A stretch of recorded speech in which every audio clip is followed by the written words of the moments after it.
Mark 11ஆம் அதிகாரத்தை படிக்க போறோம். இதனுடைய தலைப்பு இயேசுவின் கடைசி வாரம். இந்த பெத்பகே பெத்தானியா என்பது இயேசுவின் கடைசி வார நிகழ்வு. 4 சுவிசேஷங்களில் இடம்பெற்றிருக்கிறது. கிளைமாக்ஸ் ஆஃப் ஹிஸ் மினிஸ்ட்ரி அப்படின்னு கூட சொல்லலாம். நம்ம இந்த காரியங்களை நிறைவேற போகிறது என்று சொல்வதை காட்டிலும் நிறைவேறி ஆக வேண்டும். வெளிநாட்டிலையும் ஏன் யூதர்கள் இருக்கிறாங்க? ஒன்னு இயேசு என்ன சொல்றாரு? ஒருவரும் ஏறி இராத கழுதை. இங்க என்ன போடப்பட்டிருக்கிறது? இரு வழி சந்தியில் நின்ற கழுதை. கழுதை அப்படின்னு சொன்னா என்ன அர்த்தம்? ஏன் இயேசு கழுதை குட்டியின் மேல் ஏறினார்? வஸ்திரங்களை விரித்தார்கள், மரக்கிளைகளை வழியிலே பரப்பினார்கள். ஏன் இப்படி செஞ்சாங்க அப்படின்னு பார்க்கணும். யார் செய்கிறார்கள் என்பதையும் நம்ம பார்க்கணும். ஆண்டவரை இப்பொழுது எப்படி ஏற்றுக்கொள்றாங்க?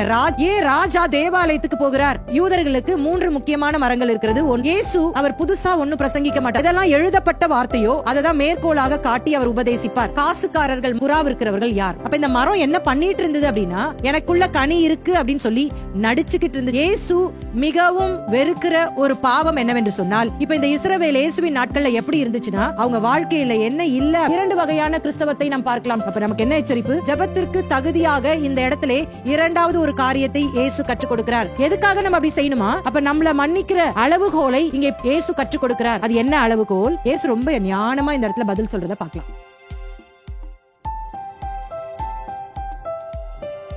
தேவகுமாரனாய் பரலோகத்திலிருந்து இறங்கி வந்த ஊழியனாகி இயேசு கிறிஸ்துவின் இனிய நாமத்தில் உங்களை நான் வாழ்த்துகிறேன். இன்றைக்கு 12ஆம் அதிகாரத்தை நம்ம படிக்க போறோம். முதலாவது இதுக்கு ஒரு தலைப்பு கொடுத்துடலாம். அதிகாரம் 12, திராட்சை தோட்டத்தின் உவமை, மத தலைவர்களின் மற்றும் இயேசுவின் கேள்விகள். Chapter 12, parable of the vineyard, questions of religious leaders and Jesus. முதல் 12 வசனங்கள்ல இந்த திராட்சை தோட்டத்தின் உவமை இருக்கிறது. parable of the vineyard. முதலாவது உவமையை நம்ம வாசிடலாம். அதுக்கு பிறகு இதனுடைய விளக்கத்தை நம்ம பார்க்கலாம். மார்க் 12ஆம் அதிகாரம் 1ஆம் வசனம். பின்பு அவர் உவமைகளாய் அவர்களுக்கு சொல்ல தொடங்கினதாவது, ஒரு மனுஷன் ஒரு திராட்சை தோட்டத்தை உண்டாக்கி அதை சுற்றிலும் வேலி அடைத்து ரசத்தொட்டியை உண்டு பண்ணி கோபுரத்தையும் கட்டி தோட்டக்காரருக்கு அதை குத்தகையாக விட்டு புறதேசத்துக்கு போயிருந்தான். இந்த உவமையை இயேசு சொல்லும் பொழுது அங்கே சூழ்ந்திருந்த அந்த மக்களுக்கு நன்றாக விளங்கினது இந்த சம்பவம். ஏனென்று சொன்னால், இயேசுவின் நாட்களில் விசேஷமாக கலிலேயாவில் அடிக்கடி எஜமான்கள் தங்கள் திராட்சை தோட்டங்களை குத்தகையாக விட்டுவிட்டு வெளியூருக்கு வியாபாரத்துக்கென்று போய்விடுவார்கள். அப்படி போகும் நேரங்களில் பல நேரங்கள்ல என்னதான் அவங்க அக்ரிமெண்ட் போட்டுட்டு இவ்வளோ % எனக்கு நீ தரணும் விளைச்சல்ல அப்படின்னு சொல்லியிருந்தாலும், எஜமான்களுக்கும் அந்த திராட்சை தோட்டக்காரர்களுக்கும் கருத்து வேறுபாடுகள் ஏற்பட்டு கொண்டுதான் இருந்தன. சில குறிப்புகள் சொல்லுகிறது, இந்த எஜமான்கள் 3 வருடத்திற்கு மேலாக வெளியூருக்கு சென்று விட்டால் அந்த திராட்சை தோட்டக்காரர்கள் அதை தங்களுடைய பெயருக்கு மாற்றிக்கொள்வார்கள் என்று சொல்லப்படுகிறது. இப்ப உதாரணமா, யாராவது வீடு வாடகை விட்டுட்டு இருந்தீங்க அப்படின்னு சொன்னா, ஏதாவது கடையோ வீடோ கொஞ்ச நாள் அந்த அவர்களை காலி செய்யாமலே வைத்திருப்போம் என்று சொன்னால், ஏமாற்றுகிற ஒரு நபராய் இருப்பார்கள் என்றால் என்ன பண்ணிடுவாங்க? கொஞ்ச நாள்ல ஃபோர்ஜரிலாம் பண்ணி அந்த ஓனருடைய அந்த இடத்தை அவர்கள் அபகரித்து கொள்வார்கள்ல, அது மாதிரி அப்படின்னு ஞாபகம் வச்சுக்கோங்க. அப்ப இந்த உவமையை ஆண்டவர் சொல்லும் பொழுது அங்கே சூழ்ந்திருந்த ஜனங்களுக்கு நன்றாக விளங்கினது. ஆனா எதுக்கு சொல்றாரு அப்படின்னு தான் ஒருவேளை புரியாம இருக்கும். ஏன்னா எப்பவுமே ஆண்டவர் உவமையை சொல்லிட்டு இதுதான் அதுக்கு அர்த்தம்னு சொல்ல மாட்டார். தேவனுடைய ராஜ்யத்துல ஆர்வமா இருக்கிறவங்களுக்கு இது நல்லா புரியும் அப்படின்னு நான் சொல்லி கொடுத்திருந்தேன்ல. சரி, தொடர்ந்து நம்ம வாசிக்கலாம். 2ஆம் வசனத்திலிருந்து, தோட்டக்காரரிடத்தில் திராட்சை தோட்டத்து கனிகளில் தன் பாகத்தை வாங்கி கொண்டு வரும்படி பருவ காலத்திலே அவர்களிடத்தில் ஒரு ஊழியக்காரனை அனுப்பினான். அவர்கள் அவனை பிடித்து அடித்து வெறுமையாய் அனுப்பிவிட்டார்கள். இப்ப இதே காரியம்தான் நடைபெறுகிறது. எப்படி அவங்க ஊர்ல நடக்குமோ அதே மாதிரிதான். இதே மாதிரி ஒரு எஜமான் இருந்தாரு. அவர் வெளியூருக்கு போறனால திராட்சை தோட்டத்தை குத்தகையா விட்டுட்டாரு. பருவகாலம் அறுவடை நேரத்துல தன்னுடைய ஊழியக்காரனை அனுப்பி தன்னுடைய பங்கை வாங்கி கொண்டு வரும்படி சொல்லுகிறார். பங்கை கொடுக்கிறதுக்கு பதிலாக அவனை அடித்து அனுப்பிவிடுகிறார்கள். தொடர்ந்து வாசிக்கலாம். பின்பு வேறொரு ஊழியக்காரனையும் அவர்களிடத்தில் அனுப்பினான். அவர்கள் அவன் மேல் கல்லெறிந்து தரையிலே காயப்படுத்தி அவமானப்படுத்தி அனுப்பிவிட்டார்கள்.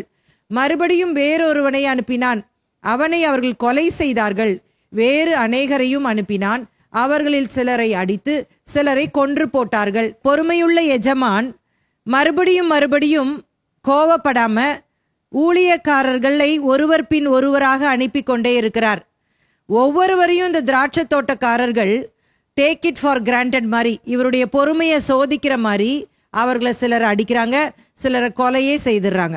தொடர்ந்து வாசிக்கலாம். அவனுக்கு பிரியமான ஒரே குமாரன் இருந்தான், என் குமாரனுக்கு அஞ்சுவார்கள் என்று சொல்லி அவனையும் கடைசியிலே அவர்களிடத்தில் அனுப்பினான். தோட்டக்காரரோ, இவன் சுதந்திரவாளி, இவனை கொலை செய்வோம் வாருங்கள், அப்பொழுது சுதந்திரம் நம்முடையதாகும் என்று ஒருவரோடொருவர் சொல்லிக் கொண்டு அவனை பிடித்து கொலை செய்து திராட்சை தோட்டத்துக்கு புறம்பே போட்டு விட்டார்கள். இப்ப இங்க என்ன நடக்குது? இவங்க ஒரு திட்டம் பண்றாங்க. இப்ப இந்த எஜமான் ஒரு திட்டம் செய்கிறார். இவ்வளோ ஊழியக்காரர் அனுப்பிட்டோம், எல்லாரையும் உதாசீனப்படுத்தி இவ்வளோ அவமானப்படுத்திட்டாங்க. இப்ப என்னுடைய பிளேஸ்ல என்னுடைய ஒரே பேரான குமாரனை அனுப்ப போறேன். அப்ப என் பையன் வரான் அப்படின்னு சொல்லிட்டு அவங்க பயந்து அவங்க நடப்பாங்கன்னு நினைச்சு அனுப்புறாரு.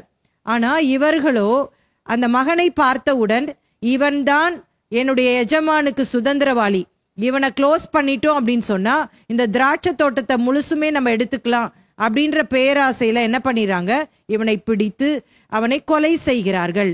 என்ன நடக்கிறது? அப்படி இருக்க திராட்சை தோட்டத்துக்கு எஜமான் என்ன செய்வான்? அவன் வந்து அந்த தோட்டக்காரரை சங்கரித்து திராட்சை தோட்டத்தை மற்றவர்களுக்கு ஒப்பு கொடுப்பான் அல்லவா? இங்கே அந்த எஜமான் அந்த திராட்சை தோட்டக்காரர்களுக்கு கொடுக்கும் அந்த தண்டனையை இயேசு இங்கே குறிப்பிடுகிறார். ஒருவேளை இந்த உவமை சொன்ன பிற்பாடு இதனால இதை நீங்க அறிந்து கொள்ள போறீங்க அப்படின்னு சொல்லாம இருந்தாலும், அங்க கூடியிருந்த அந்த மத போதகர்களுக்கு தங்களை குறித்து தான் இயேசு சொல்லுகிறார் என்பது விளங்கினது. ஏனென்று சொன்னால், இப்ப யாரெல்லாம் அங்க இருக்கிறா? சீஷர்கள் இருக்கிறாங்க, வேத பாரகர் பரிசேயர் போன்ற மத குருக்கள் இருக்கிறார்கள், மற்றும் பொது ஜனங்கள் இருக்கிறார்கள். இப்படி ஒரு உவமையை சொல்லும் பொழுது அவர்களுக்கு புரிந்து விட்டது. ஆகவே அவர்கள் இயேசுவை குறித்து எரிச்சல் கொள்ளுகிறார்கள் என்பதை நாம் பின்வரும் வசனங்களை வாசிக்கிறோம். இப்ப பாருங்க, முதலாவதாக இந்த உவமையில திராட்சை தோட்டம் என்று சொல்லி வருகிறது. பொதுவாக வேதாகமத்துல அத்தி மரம், திராட்சை என்று சொல்லி வரும் பொழுது அது யாரை குறிக்கிறது என்று சொல்லி நான் சொல்லி கொடுத்திருக்கிறேன். இஸ்ரவேலை குறிக்கிறது. ஒரு வசனத்தை வாசிக்கலாம். ஓசியா தீர்க்க தரிசன புத்தகம் 9ஆம் அதிகாரம் 10ஆம் வசனம். வனாந்திரத்தில் திராட்சை குலைகளை கண்டுபிடிப்பது போல இஸ்ரவேலை கண்டுபிடித்தேன், அத்திமரத்தில் முதல் தரம் பழுத்த கனிகளைப் போல உங்கள் பிதாக்களை கண்டுபிடித்தேன். மிக தெளிவாக இந்த வேத பகுதி சொல்லுகிறது. திராட்சை குலைகள் அப்படின்னு சொல்லும் பொழுது அது இஸ்ரவேல் ஜனங்களை குறிக்கிறது. அப்ப திராட்சைன்னு எங்கெல்லாம் வருதோ அங்கெல்லாம் இஸ்ரவேலை குறிக்கிறது என்று சொல்லி நம்ம எடுத்துக்கொள்ளலாம். ஏசாயா தீர்க்க தரிசன புத்தகம் 5ஆம் அதிகாரம் 1 முதல் 7 வரைக்கும் வாசிக்கும் பொழுதும் இதை குறித்து நம்ம வாசிக்கிறோம். யோவேல் புத்தகத்துல வாசிக்கிறோம். இப்படி வேதம் முழுக்க பல இடங்களிலே திராட்சை என்று சொல்லும் பொழுது அது இஸ்ரவேலை குறிக்கிறது என்பதை நாம் விளங்கிக் கொள்ள வேண்டும். இங்கே சொல்லப்பட்டிருக்கிற எஜமான் யார்? இவர்தான் பிதாவாகிய தேவன். திராட்சை தோட்டக்காரர்கள் யார்? இவர்கள் இந்த மத குருக்கள் என்று சொல்லி நம்ம எடுத்துக்கொள்ள வேண்டும். ஏன்னா அந்த சூழமையை பார்க்கும் பொழுது இவர்கள் அந்த வேத பாரகர்கள், பரிசேயர்கள், ஆசாரியர்கள் என்று சொல்லி நம்ம எடுத்துக்கொள்ள வேண்டும். பொதுவாக நம்ம திராட்சை தோட்டக்காரர்கள்னா ரூலர்ஸ் ஆஃப் இஸ்ரேல், இஸ்ரேல் ஜனங்களை ஆட்சி புரிகிறவர்கள் என்பதுதான் நாம் சொல்ல வேண்டும். ஆனால் இங்க கான்டெக்சுவலா நம்ம பார்க்கும் பொழுது இவர்கள் பரிசேயர்கள், வேத பாரகர்கள், அந்த மத குருக்கள் என்பதை நாம் புரிந்து கொள்ள வேண்டும். அதற்கு பிற்பாடு ஊழியக்காரர்கள் என்று சொல்லி வருகிறதே, அது யார் அப்படின்னு சொன்னா இவர்கள் தேவனால் அனுப்பப்பட்ட எச்சரிப்பை கொடுக்கிற தீர்க்கதரிசிகள். இந்த திராட்சை தோட்டக்காரர்கள் என்று அழைக்கப்படுகிற பரிசேயர், இந்த வேத பாரகர்கள், இவர்கள் தவறு செய்யும் பொழுது, இந்த இஸ்ரவேல் ஜனங்கள் தவறு செய்யும் பொழுது ஆண்டவர் தீர்க்கதரிசிகளை அனுப்புகிறார். அதுதான் அந்த ஊழியக்காரர்கள் என்று நாம் புரிந்து கொள்ள வேண்டும். குமாரன் என்று சொல்லும் பொழுது யாரை குறிக்கிறது? அதுதான் இயேசு கிறிஸ்துவை குறிக்கிறது. அப்ப உங்களுக்கு புரிஞ்சுச்சா இந்த உவமை என்ன சொல்லுகிறது என்று சொல்லி? அப்ப பிதாவாகிய தேவன் அவர் தோட்டக்காரரிடத்தில் யாரை அனுப்புகிறார்? தன்னுடைய தீர்க்கதரிசிகளை அனுப்பி எச்சரிப்பை கொடுக்கிறார். அவர்களுக்கு கீழ்ப்படியாமல் போகிறார்கள், அவர்களை உதாசீனப்படுத்துகிறார்கள், அவர்களை நிராகரிக்கிறார்கள், சிலரை கொலையும் செய்கிறார்கள். அதனால இயேசு கிறிஸ்துவையே இப்ப அவர் அனுப்பி எப்படியாவது இவர்களை காப்பாற்ற வேண்டும் என்று சொல்லி அனுப்புகிறார். இப்ப இயேசு இந்த உவமையை சொல்லும் பொழுது இன்னும் ஒரு சில நாட்களிலே இயேசு கொடூரமாக கொலை செய்யப்பட போகிறார். அதுதான் இங்கே உவமையா அவர் சொல்றாரு. நீங்கள் தான் என்னை கொலை செய்ய போகிறீர்கள், நான் தான் அந்த குமாரன், ஆனா நீங்க நினைச்சிட்டு இருக்கிறீங்க இந்த திராட்சை தோட்டத்தை முழுசா நாங்க அபகரித்து கொள்ளலாம். எப்படி உங்க ஊர்ல நடக்குதோ அதை தானே நீங்க நினைப்பீங்க. எஜமான் வெளியூர் போயிட்டா எப்படியாவது அதை அபகரிக்கலான்ற மாதிரி இந்த திராட்சை தோட்டத்தையே நாங்கள் எங்களுக்கென்று சொல்லி எடுத்துக்கொள்ளலாம் என்று சொல்லி நினைக்கிறீர்கள். ஆனா நீங்க தப்பு கணக்கு போடுறீங்க. எஜமான் வரும் பொழுது உங்களுக்கு பயங்கரமான நியாய தீர்ப்பு உண்டாகும் என்பதை தான் இந்த 9ஆம் வசனத்திலே ஆண்டவர் குறிப்பிடுகிறார். அப்படி இருக்க திராட்சை தோட்டத்துக்கு எஜமான் என்ன செய்வான்? அவன் அந்த தோட்டக்காரரை சங்கரித்து திராட்சை தோட்டத்தை மற்றவர்களுக்கு கொடுப்பான் அல்லவா? நல்லா புரிஞ்சுக்கோங்க பரிசேயர்களே, வேத பாரகர்களே, இங்க கூடியிருக்கிற ஜனங்களே, என்னுடைய திராட்சை தோட்டத்தை நீங்கள் அபகரிக்கலாம் என்று சொல்லி நினைத்து கொண்டிருக்கிறீர்கள். நாங்கள் கொன்றுவிட்டோம் இந்த ஒரே பேரான குமாரனை என்று சொல்லி நினைக்கிறீர்கள். இந்த ஒரே பேரான குமாரன் தான் உங்களுக்கு கடைசி சான்ஸ். இதுக்கு பிறகு உங்களை யாராலையுமே காப்பாற்றவே முடியாது. நீங்க நினைச்சா கூட இது நடக்காத ஒரு விஷயம். உங்களுக்கு இருந்த ஒரே ஒரு நம்பிக்கை என்னவென்று சொன்னால், கடைசி நம்பிக்கை இந்த குமாரன் தான். இவருடைய சொல்லையே நீங்க கேட்கலனா உங்களுக்கு அழிவு நிச்சயம்.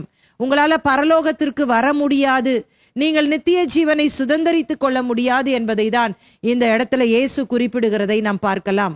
ஆண்டவர் சொல்றாரு, திராட்சை தோட்டக்காரர்களே, நீங்க ஒன்னும் இதுக்கு வேலி அடைக்கல, நீங்க ஒன்னும் இதற்கு கோபுரத்தை கட்டவில்லை, நீங்க ஒன்னும் இதுக்கு எந்த ஒரு காரியத்தையும் செய்யவே இல்லை. அப்படி இருக்கும் பொழுது எவ்வளோ பொறுமையாயிருந்த எஜமானையே நீங்கள் உதாசீனப்படுத்திவிட்டு அவர் அனுப்பின அந்த தீர்க்கதரிசிகளை கடுமையாய் நடத்தி அவர்களை நீங்கள் கொலை செய்து விட்டீர்களே. அவருக்கு இருந்த ஒரே பேரான குமாரனையுமே நீங்க உதாசீனப்படுத்தி விட்டீர்களே. இனி உங்களுக்கு விமோச்சனமே கிடையாது என்பதை தான் இங்கே ஆண்டவர் குறிப்பிடுகிறதை நாம் பார்க்கலாம். அப்ப திராட்சை அப்படின்னு சொல்லும் பொழுது இஸ்ரவேலை குறிக்கிறது. எஜமான் யார்? பிதாவாகிய தேவன். ஊழியக்காரர்கள் தீர்க்கதரிசிகள், குமாரன் இயேசு. வசனம் 9 இவர்களுக்கு வரப்போகும் நியாய தீர்ப்பை அவர் குறிப்பிடுகிறார். தொடர்ந்து என்ன பகுதி நம்ம பார்க்கிறோம் அப்படின்னா, மார்க் 12:10-12 வரைக்கும் மத தலைவர்கள் நிராகரித்ததின் விளைவை பற்றி இயேசு எச்சரிக்கிறார். Jesus warns the religious leaders of the result of their rejection. Mark 12:10-11 முதலாவது வாசித்தரலாம். வீடு கட்டுகிறவர்கள் ஆகாதென்று தள்ளின கல்லே மூளைக்கு தலைக்கல்லாயிற்று, அது கர்த்தராலே ஆயிற்று, அது நம்முடைய கண்களுக்கு ஆச்சரியமாய் இருக்கிறது என்று எழுதியிருக்கிற வாக்கியத்தை நீங்கள் வாசிக்கவில்லையா என்றார். இவங்க வேத பாரகர்கள் தானே, இவங்க பரிசேயர்கள் தானே, இவங்க வேதத்தை கற்றுக் கொடுப்பவர்கள் தானே. நான் ஒன்னும் புதுசா சொல்லல. இது ஏற்கனவே சங்கீதக்காரன் முன் அறிவித்திருக்கிறார். எந்த இடத்துல வாசித்திரலாமா? சங்கீதம் 118வது அதிகாரம் 22-23. இதை ஓசன்னா சங்கீதம் என்று சொல்லி அழைப்பார்கள். வீடு கட்டுகிறவர்கள் ஆகாதென்று தள்ளின கல்லே மூளைக்கு தலைக்கல்லாயிற்று, அது கர்த்தராலே ஆயிற்று, அது நம்முடைய கண்களுக்கு ஆச்சரியமாய் இருக்கிறது. இந்த வசனத்தை தான் ஆண்டவர் சொல்றார். இது எழுதியிருக்கிறது உங்களுக்கு தெரியாதா? இங்க இயேசு இந்த உவமையின் மூலமாக, தோட்டக்காரர்களே, நீங்கள் எஜமானின் ஊழியர்களை ஒவ்வொருவராய் அழித்துவிட்டு கடைசியில் அவருடைய குமாரனை அழித்து விட்டேன் என்று சொல்லி நிம்மதி அடையலாம் நீங்க பாக்குறீங்க. ஆனா கடைசி நாளில நிச்சயம் நீங்க நியாய தீர்ப்பை அடைவீர்கள் என்பதை இந்த உவமையின் மூலமாக ஆண்டவர் தெளிவாக கற்றுக் கொடுக்கிறார். கல், மூலை கல் என்று சொல்லும் பொழுது இயேசுவை கற்பாறை, கல் என்று சொல்லி வேதாகமத்திலே அடையாள ரீதியாக பயன்படுத்தப்பட்டிருக்கிறது. இஸ்ரவேல் ஜனங்கள் வனாந்திரத்திலே பிரயாணப்பட்டு வரும் பொழுது அவர்களுக்கு தண்ணீர் இல்லாமல் போயிற்று. அப்பொழுது மோசேயை பார்த்து ஆண்டவர் சொல்லுகிறார், கண்மலையை பார்த்து நீ பேசு. இன்னொரு இடத்துல கண்மலை அடி என்று சொன்ன பொழுது தண்ணீர் கண்மலையிலிருந்து வந்தது என்று சொல்லி நம்ம பார்க்கிறோம். அப்ப அந்த கண்மலை இயேசுதான் என்பதை, கிறிஸ்துதான் என்பதை பவுல் விளக்கமாக எழுதுகிறார். 1 கொரிந்தியர் 10ஆம் அதிகாரம் 4ஆம் வசனம். எல்லாரும் ஒரே ஞானபானத்தை குடித்தார்கள், எப்படியெனில் அவர்களோட கூட சென்ற கண்மலையின் தண்ணீரை குடித்தார்கள், அந்த கண்மலை கிறிஸ்துவே. அப்ப இந்த கல், அந்த கண்மலை யார்? அவர்தான் இயேசு என்பதை இங்கே ஆண்டவர் சொல்லுகிறார். அது மாத்திரமல்ல, இன்னொரு விதத்திலையும் இந்த கல் சொல்லப்பட்டிருக்கிறது. இந்த கல் இது சாதாரண கல் அல்ல, இது மூலை கல்லு தான். அது வீடு கட்டுகிறதற்கு மிகவும் முக்கியமான கல்லு தான். ஆனால் எதிர்க்கிறவர்களுக்கு இடறுதலுக்கேற்ற கல்லாக மாறப்போகிறது என்று சொல்லி 1 பேதுரு 2:7 வாசிக்கிறோம். ஆகையால் விசுவாசிக்கிற உங்களுக்கு அது விலையேற பெற்றது. யாரெல்லாம் இந்த கல்லை விசுவாசிக்கிறீங்களோ அவங்களுக்கு விலையேற பெற்றது. கீழ்ப்படியாமல் இருக்கிறவர்களுக்கோ வீட்டை கட்டுகிறவர்களால் தள்ளப்பட்ட பிரதான மூலைக்கல்லாகிய அந்த கல் இடறுதற்கேதுவான கல்லும் விழுதற்கேதுவான கண்மலையும் ஆயிற்று. இந்த கல் அப்படின்னு சொல்லும் பொழுது 2 விஷயங்களை நம்ம ஞாபகம் வச்சுக்கணும். ரொம்ப டேஞ்சரஸ் கல் இது. இந்த கல் மற்றவங்க மேல விழுந்தாலும் அழிவு, மற்றவங்க இந்த கல்லு மேல விழுந்தாலும் அதற்கு பாதிப்பு உண்டாகும் என்பதை தான் இங்கே இயேசு குறிப்பிடுகிறார். இந்த கல்லுனால உங்களுக்கு பிரயோஜனம்தான். ஏனென்று சொன்னால் இதுதான் மூலைக்கல், உங்கள் வீட்டை தாங்கக்கூடிய பலமான கல். கண்மலையிலிருந்து நீரூற்றை வர பண்ணி உங்களை திருப்தி செய்கிற கண்மலை. ஆனால் அதே நேரத்துல இது கூட நீங்க மோதி பார்த்தீங்க அப்படின்னு சொன்னா இதுவே நீங்க விழுகிறதற்கு ஏற்ற கல்லாய் மாறிவிடும். இதை வாசிக்கும் பொழுது நமக்கு எல்லாருக்கும் ஒரு சம்பவம் ஞாபகம் வந்திருக்கும். தானியேல் தீர்க்கதரிசன புத்தகத்திலே 2ஆம் அதிகாரத்திலே நேபுகாத் நேச்சார் ஒரு சொப்பனத்தை பார்க்கிறார். அங்கே ஒரு பெரிய சிலையை பார்க்கிறார். அதிலே அதனுடைய தலை பொன்னினால் செய்யப்பட்டிருக்கிறது. அதுக்கு தொடர்ந்து நம்ம வாசிக்கும் பொழுது தங்கத்தினால், வெள்ளியினால், வெண்கலத்தினால், இரும்பினால் செய்யப்பட்டிருக்கிறது என்று சொல்லி நம்ம பார்க்கிறோம். அப்ப மலையிலிருந்து பெயர்க்கப்பட்ட ஒரு கல் வந்து இதை முற்றிலுமாக அழித்து போட்டது என்று சொல்லி வாசிக்கிறோம். தானியேல் 2ஆம் அதிகாரம் 44 வாசிப்போம். அந்த ராஜாக்களின் நாட்களிலே பரலோகத்தின் தேவன் என்றென்றைக்கும் அழியாத ஒரு ராஜ்யத்தை எழும்ப பண்ணுவார். அந்த ராஜ்யம் வேறே ஜனத்துக்கு விடப்படுவதில்லை.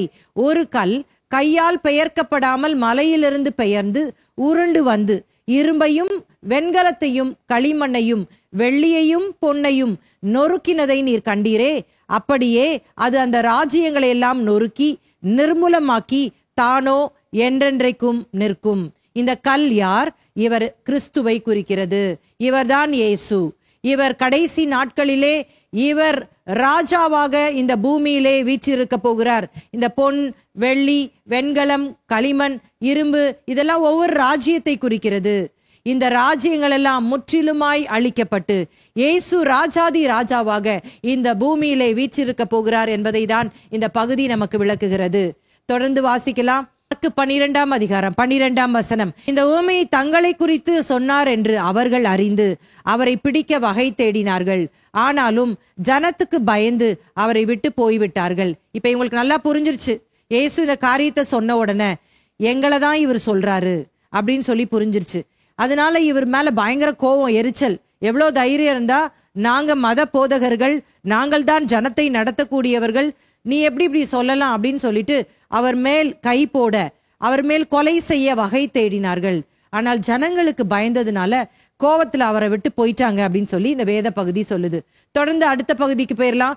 மார்க் 12:13 முதல் 17 வரைக்கும். பரிசேயரும் ஏரோதியரும் இயேசுவிடம் வரியை குறித்து கேள்வி கேட்டது. Jesus was questioned by Pharisees and Herodians about tax. வாசிக்கலாமா? மார்க் 12:13. அவர்கள் பேச்சிலே அவரை அகப்படுத்தும்படிக்கு பரிசேயரிலும் ஏரோதியரிலும் சிலரை அவரிடத்தில் அனுப்பினார்கள். இப்ப இன்னொரு குரூப்பை அனுப்புறாங்க. இவங்க யாரு? பரிசேயர்கள், ஏரோதியர்கள். பரிசேயர்கள் நமக்கு தெரியும், இவங்க நியாய பிரமாணத்தை கற்றுக் கொடுக்கும்படியாக பாபிலோன் தேசத்திலே ஏற்படுத்தப்பட்டவர்கள். பரிசேயர்கள் அப்படின்னு சொல்லும் பொழுது பல வகையான பரிசேயர்கள் இருந்தாங்க. இயேசுவின் நாட்கள்ல கிட்டத்தட்ட 6000 பரிசேயர்கள் இருந்தாங்க. முக்கியமா 2 பரிசேயர் கூட்டம் இருந்திருக்கிறாங்க. நம்ம பார்த்திருக்கிறோம் 2 ஸ்கூல்ஸ் ஆஃப் ரபாய். அவங்க யாரு? ஷம்மாய், ஹிலேல். அப்ப அங்க இருந்து சிலரையும் ஏரோதியர்கள் அப்படின்னு சொல்லும் போது இந்த ஏரோதியர்கள் யார்? ஏரோது ராஜாவை பின்பற்றுகிறவர்கள். அதாவது அரசியல் ரீதியாக இவங்க ரொம்ப இன்ஃப்ளூயன்ஸ்டு பர்சன். இப்ப இவங்க 2 பேருமே ஆக்சுவலா பாத்தீங்க அப்படின்னு சொன்னா இவங்க எதிரானவர்கள். 2 பேருக்குமே ஒருத்தரை பிடிக்கவே பிடிக்காது. நம்ம பார்த்திருக்கிறோம் இயேசுவின் சீஷர்கள்ல ஒரு குரூப் யார் அப்படின்னு சொன்னா செலோத்தே எனப்பட்ட சீமோன். இந்த யூதர்கள் இருந்தாங்கல்ல, அதுல ஒரு குரூப் இருந்தாங்க. அவங்க யார் அப்படின்னு சொன்னா செலோத்தே அப்படின்னு சொல்லுவாங்க. ஜீலட். இவங்க யார் அப்படின்னு சொன்னா இவர்கள் யூதர்கள், ஆனால் இவர்கள் தேசியவாதிகள் அப்படின்னு சொல்லலாம். Patriotic people. ரோம அரசாங்கத்தை எதிர்க்கிறவர்கள். ரோம அரசாங்கம் என்னெல்லாம் சொல்லுதோ அதுக்கு ஆப்போசிட்டா செய்வாங்க. இப்ப இவங்க பரிசேயர்கள், யூதர்கள், இவங்கெல்லாம் அந்த குரூப்பை சேர்ந்தவங்க தான். அதனால இப்ப இவங்களுக்கு யாரை பிடிக்காது அப்படின்னு சொன்னா இந்த ஏரோதியர்களை பிடிக்காது. ஏன்னா இவங்க காக்கா பிடிச்சிக்கிட்டு ஏரோது கிட்ட இருந்து நல்ல சலுகை கிடைக்கணுன்றதுக்காக அவங்களுக்கு ஜால்ரா போட்டுட்டு இருக்காங்க அப்படின்னு சொல்லிட்டு இவங்களை பிடிக்காது. ஆனா இயேசுவை குற்றம் கண்டுபிடிக்கிறதுக்கு இவங்க 2 பேரும் வராங்க. ஏன் வராங்க அப்படின்றத நம்ம கொஞ்ச நேரத்துல பார்க்க போறோம். மார்க்கு 12ஆம் அதிகாரம் 14ஆம் வசனம் என்ன சொல்றாங்க பாருங்க. அவர்கள் வந்து, போதகரே, நீர் சத்தியம் உள்ளவர் என்றும் எவனை குறித்தும் உமக்கு கவலை இல்லை, அக்கறை இல்லை என்றும் அறிந்திருக்கிறோம். நீர் முகதாட்சணியம் இல்லாதவராய் தேவனுடைய மார்க்கத்தை சத்தியமாய் போதிக்கிறீர். ராயனுக்கு வரி கொடுக்கிறது நியாயமோ அல்லவோ? நாம் கொடுக்கலாமோ கொடுக்க கூடாதோ என்று கேட்டார்கள். இந்த இடத்துல என்ன பண்றாங்க, இயேசு கிட்ட வந்து ரொம்ப அப்படியே பவ்யமா வராங்க. ரொம்ப நல்ல பிள்ளைங்க மாதிரி வந்துட்டு அவர் மேல ரொம்ப பாசம் வச்சிருக்கிற மாதிரி. எல்லாரும் எதுக்குறாங்க, ஆண்டவரே நாங்க உங்களை புரிஞ்சிருக்கிறோம் அப்படின்ற மாதிரி எப்படி ஸ்டார்ட் பண்றாங்க. நீர் சத்தியம் உள்ளவர். நம்மளா இருந்தா அந்த இடத்துல அதுலயே ஃபிளாட் ஆயிரும். இவங்களை ஃபிளாட்டரிங் வேர்ட்ஸை கேட்ட உடனே நம்ம ஃபிளாட் ஆயிரும். என்ன சொல்றாங்க, நீர் முகதாட்சியம் இல்லாதவராய் தேவனுடைய மார்க்கத்தை சத்தியமாய் போதிக்கிறீர். நீங்க எல்லாத்துலயும் கரெக்டா இருக்கிறீங்க. இவனுங்க கடக்குறானுங்க, சும்மா குறை சொல்லிட்டு இருப்பானுங்க, நாங்க உங்களை சரியா புரிஞ்சிருக்கிறோம் அப்படின்னு சொல்ற மாதிரி இருக்குல்ல. ஆனால் இவர்கள் என்ன நோக்கத்தோடு சொல்றாங்க என்பதை இயேசு அறிந்து கொண்டார். நம்ம ஊழியத்துல, நம்ம கூட கிறிஸ்தவ வாழ்க்கையில நிறைய வேளையில இப்படிதான் பல நேரங்களில் ஏமாந்து போயிருவோம் பாருங்களேன். நம்மளை யாராவது ஏதாவது காரியங்களை அப்ரிஷியேட் பண்ணிட்டா அப்படியே அவங்க காலடியில விழுந்துருவோம்.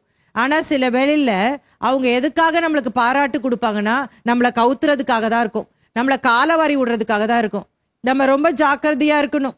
கர்த்தருடைய பிள்ளைகள் யாருடைய புகழுக்காக என்ன செய்யக்கூடாது, நம்ம எதிர்பார்த்து இருக்கவே கூடாது. இவங்க நம்மளை பாராட்டுவாங்களா, இவங்க நமக்கு நல்ல வார்த்தையை சொல்லுவாங்களா அப்படின்னு ஃபர்ஸ்ட் எதிர்பார்க்கவே கூடாது. யாராவது பாராட்ட ஆரம்பிச்சாங்கன்னா கொஞ்சம் தள்ளி நின்னுக்கணும். ஏன்னா எப்போ அவங்க நம்மளை காலவாரி விடுவாங்கன்னு தெரியாதுல்ல. அதாவது 2 கூட்டம் பாராட்டுவாங்க. ஒன்று நம்ம மேல இருக்கிற அக்கறையின் நிமித்தம், இன்னொரு கூட்டம் நம்ம மேல இருக்கிற பொறாமையின் நிமித்தம். நம்மளால ஐடென்டிஃபை பண்ண முடியலன்னா உஷாரா இருந்துடணும். என்ன பண்ணிடணும், பாராட்டே மனசுக்குள்ள போட்டுக்கவே கூடாது. இயேசுக்கு அந்த பகுத்தறிவு இருந்ததுனால அவர் கரெக்டா ஐடென்டிஃபை பண்ணிடுறாரு. ராயனுக்கு வரி கொடுக்கிறது நியாயமோ அல்லவோ? நாம கொடுக்கலாமா கொடுக்க கூடாதா அப்படி ஒரு ஜென்ரலா ஒரு கொஸ்டினை கேட்குற மாதிரி இருந்துச்சு. ஆண்டவரே நம்ம கொடுக்கலாமா கொடுக்க கூடாதா? நம்ம அப்படின்னு சொல்லும் போது இயேசு என்ன நினைப்பாரு அப்படின்னு நினைச்சாங்க. நம்ம அப்படின்னு சொல்லும் போது நம்ம எல்லாரும் ஒண்ணுதான் அப்படின்னு நினைச்சுக்குவாருன்னு நினைச்சாங்க. நம்முடைய ஆவிக்குரிய வாழ்க்கையில நம்ம ரொம்ப கேர்ஃபுல்லா இருக்கணும். பாருங்களேன், அப்போஸ்தலனாகிய பவுலுடைய வாழ்க்கையில இருந்து ஒரு சம்பவத்தை நான் உங்களுக்கு காண்பித்து கொடுக்கிறேன். ஒரு முறை அப்போஸ்தலனாகிய பவுல் ஒரு இடத்துல போய் பிரசங்கம் பண்ணும் பொழுது அங்க அசுத்த ஆவி பிடித்த ஒரு பெண் பவுலை பாராட்டி பேசுகிறாள். அப்ப பவுல் அதை அறிந்து கொண்டு அந்த ஆவியை அதட்டுகிறதை பார்க்கலாம். இதை எங்கே வாசிக்கிறோம்? அப்போஸ்தலர் நடபடிகள் 16ஆம் அதிகாரம் 16 18 வரைக்கும். நாங்கள் ஜெபம் பண்ணுகிற இடத்துக்கு போகையில் குறி சொல்ல ஏவுகிற ஆவியை கொண்டிருந்து குறி சொல்லுகிறதினால் தன் எஜமான்களுக்கு மிகுந்த ஆதாயத்தை உண்டாக்கின ஒரு பெண் எங்களுக்கு எதிர்பட்டாள்.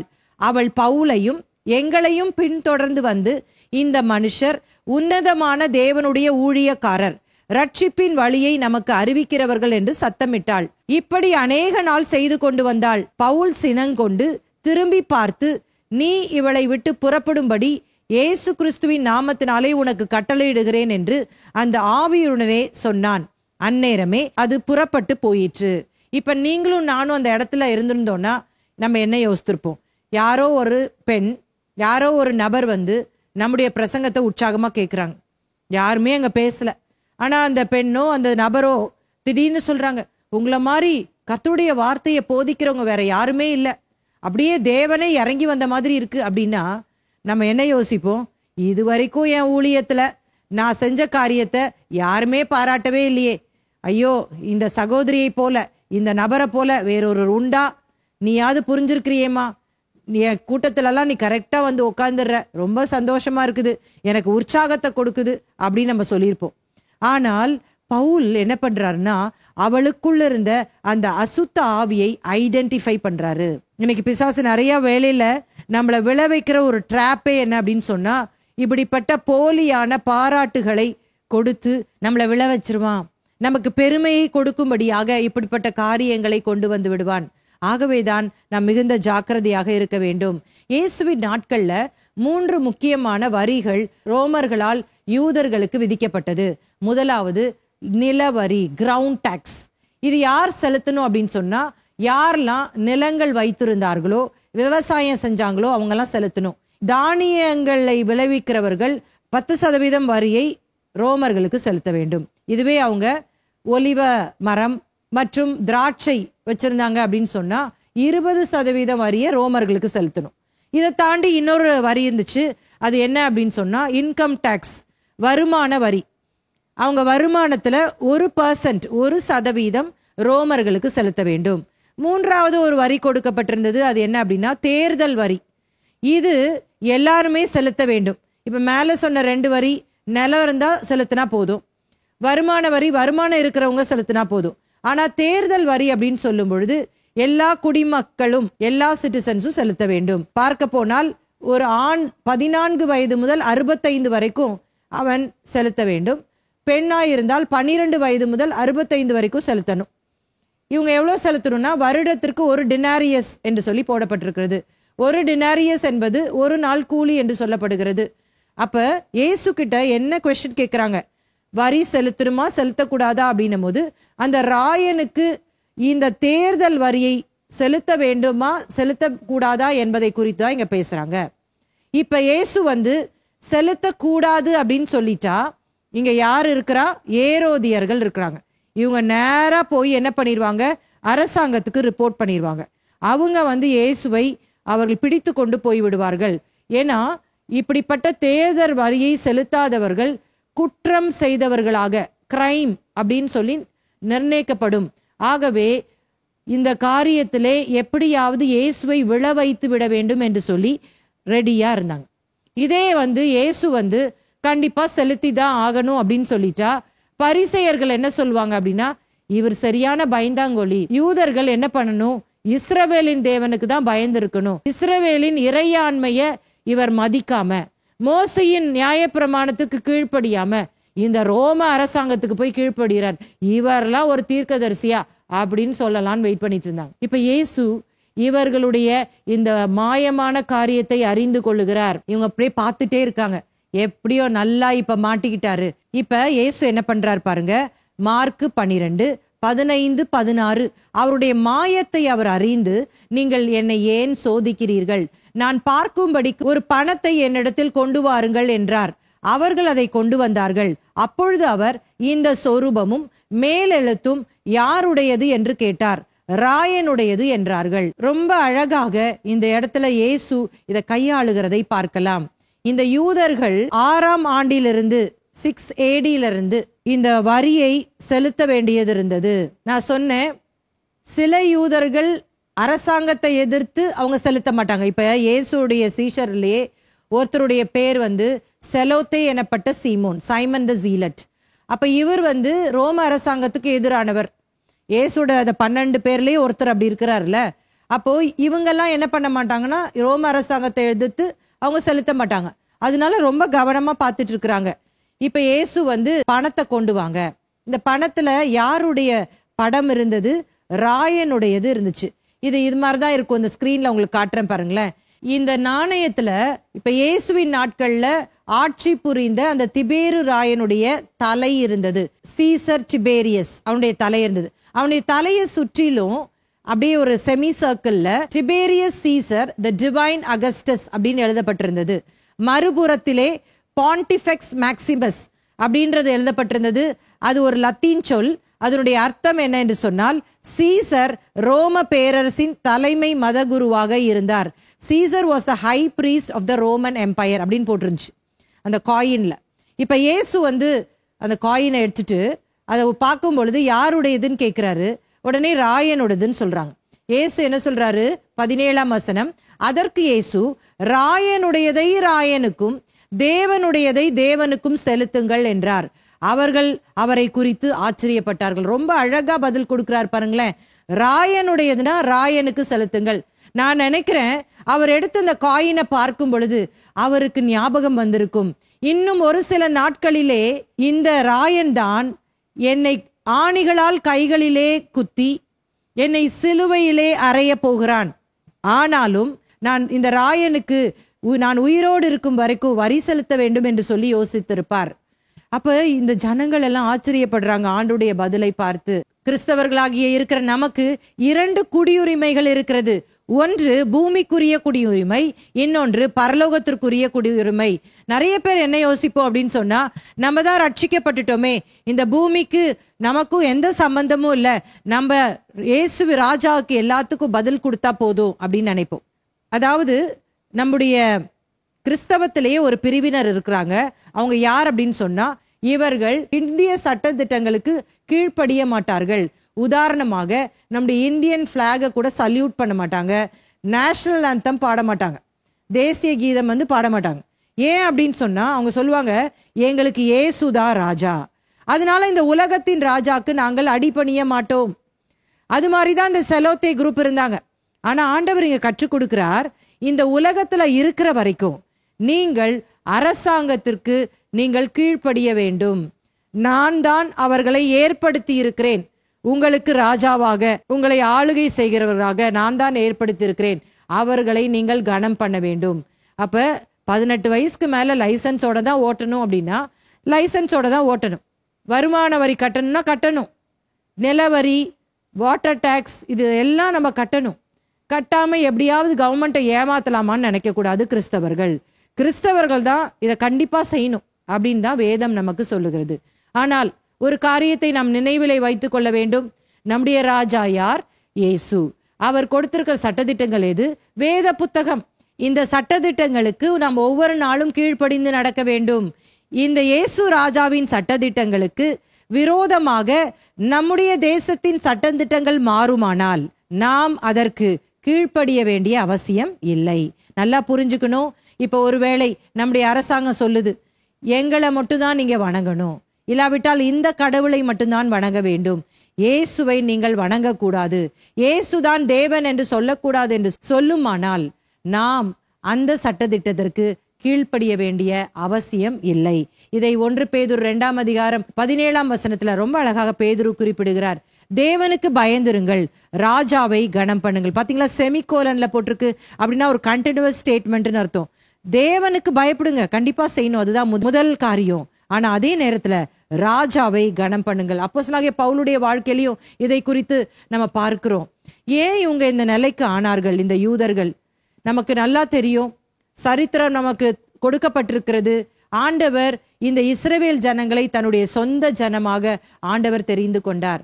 இஸ்ரவேல் ஜனங்களுக்கு ஆண்டவர் சொன்னாரு, நான் தான் உங்களுடைய தேவன், நீங்க என்னுடைய ஜனங்கள், உங்களை நான் வாழ்நாள் ஃபுல்லா என்ன பண்ணுவேன், என்னுடைய கண்ணின் மணியை போல நான் உங்களை பாதுகாத்து கொள்வேன், என்னுடைய கண்கள் உங்கள் தேசத்தின் மேல் தான் இருக்கிறது, யாரையும் தொடவிட மாட்டேன் அப்படிலாம் சொன்னார். ஆனா ஒரு எச்சரிப்பையும் வைத்தார். என்ன சொன்னாரு? நான் சொன்ன கட்டளைகளை நீங்கள் மீறினால் அப்படின்னும் போது, என்னை விட்டுட்டு நீங்க விக்கிரகங்களை நீங்கள் சேவிப்பீர்களானால் உங்கள் சத்துருக்கள் கையிலேயே நான் உங்களை ஒப்பு கொடுப்பேன் என்றும் சொல்லியிருந்தார். இது சரித்திரத்துல நடந்ததா? ஆமா, நடந்துச்சு. 2 முறை மிகப்பெரிய அழிவை இஸ்ரவேல் சந்தித்தது. கிறிஸ்துவுக்கு முன் 722ஆம் ஆண்டிலே அசீரியர்களால இஸ்ரவேல் தேசம் சிதறடிக்கப்பட்டது. கிமு 586 நேபுகாத் நேச்சரால யூதா தேசம் சிறையாக பிடிக்கப்பட்டது. மறுபடியும் 70 ஆண்டுகள் கழிச்சு அவங்க கூப்பிடுதலை கேட்டு ஆண்டவர் கொண்டு வந்துட்டாரு. ஆனா இன்னைக்கு கூட நீங்க பார்க்கும் பொழுது இஸ்ரவேலுக்கு விரோதமாக சுற்றி இருக்கிற தேசங்கள்லாம் போராடி கொண்டு இருக்கிறது. இஸ்ரவேலுக்கு விரோதமாக குண்டுகளை அங்க போட்டுட்டு இருக்குது. ஈரான் விரோதமாக இருக்கு, பாலஸ்தீனம் விரோதமா இருக்குது. நிறைய இஸ்ரவேலர்கள் கூட அழிந்து கொண்டிருக்கிறார்கள். இதற்கு காரணம் என்னவென்று சொன்னால் ஒன்றே ஒன்றுதான், அவர்கள் இஸ்ரவேலின் தேவனை மறந்து விட்டார்கள். ஆனால் அவர்கள் என்றைக்கு நினைக்கிறார்களோ ஆண்டவர் இம்மீடியட்டா அவங்க கூக்குரலை கேட்டு ஆண்டவர் அவங்களை காப்பாற்றிடுவார். பாருங்களேன், அவருடைய வருகை தாமதிக்குமானால் நம்ம பார்க்க போறோம், நியூஸ்ல எல்லாம் வரப்போகிறது, இஸ்ரவேல் ஜெயித்து விட்டது என்று சொல்லி. ஆண்டவர் ஒரு நாளும் அவர் தெரிந்து கொண்ட இஸ்ரவேல் தேசத்தை அழித்து போட மாட்டார்.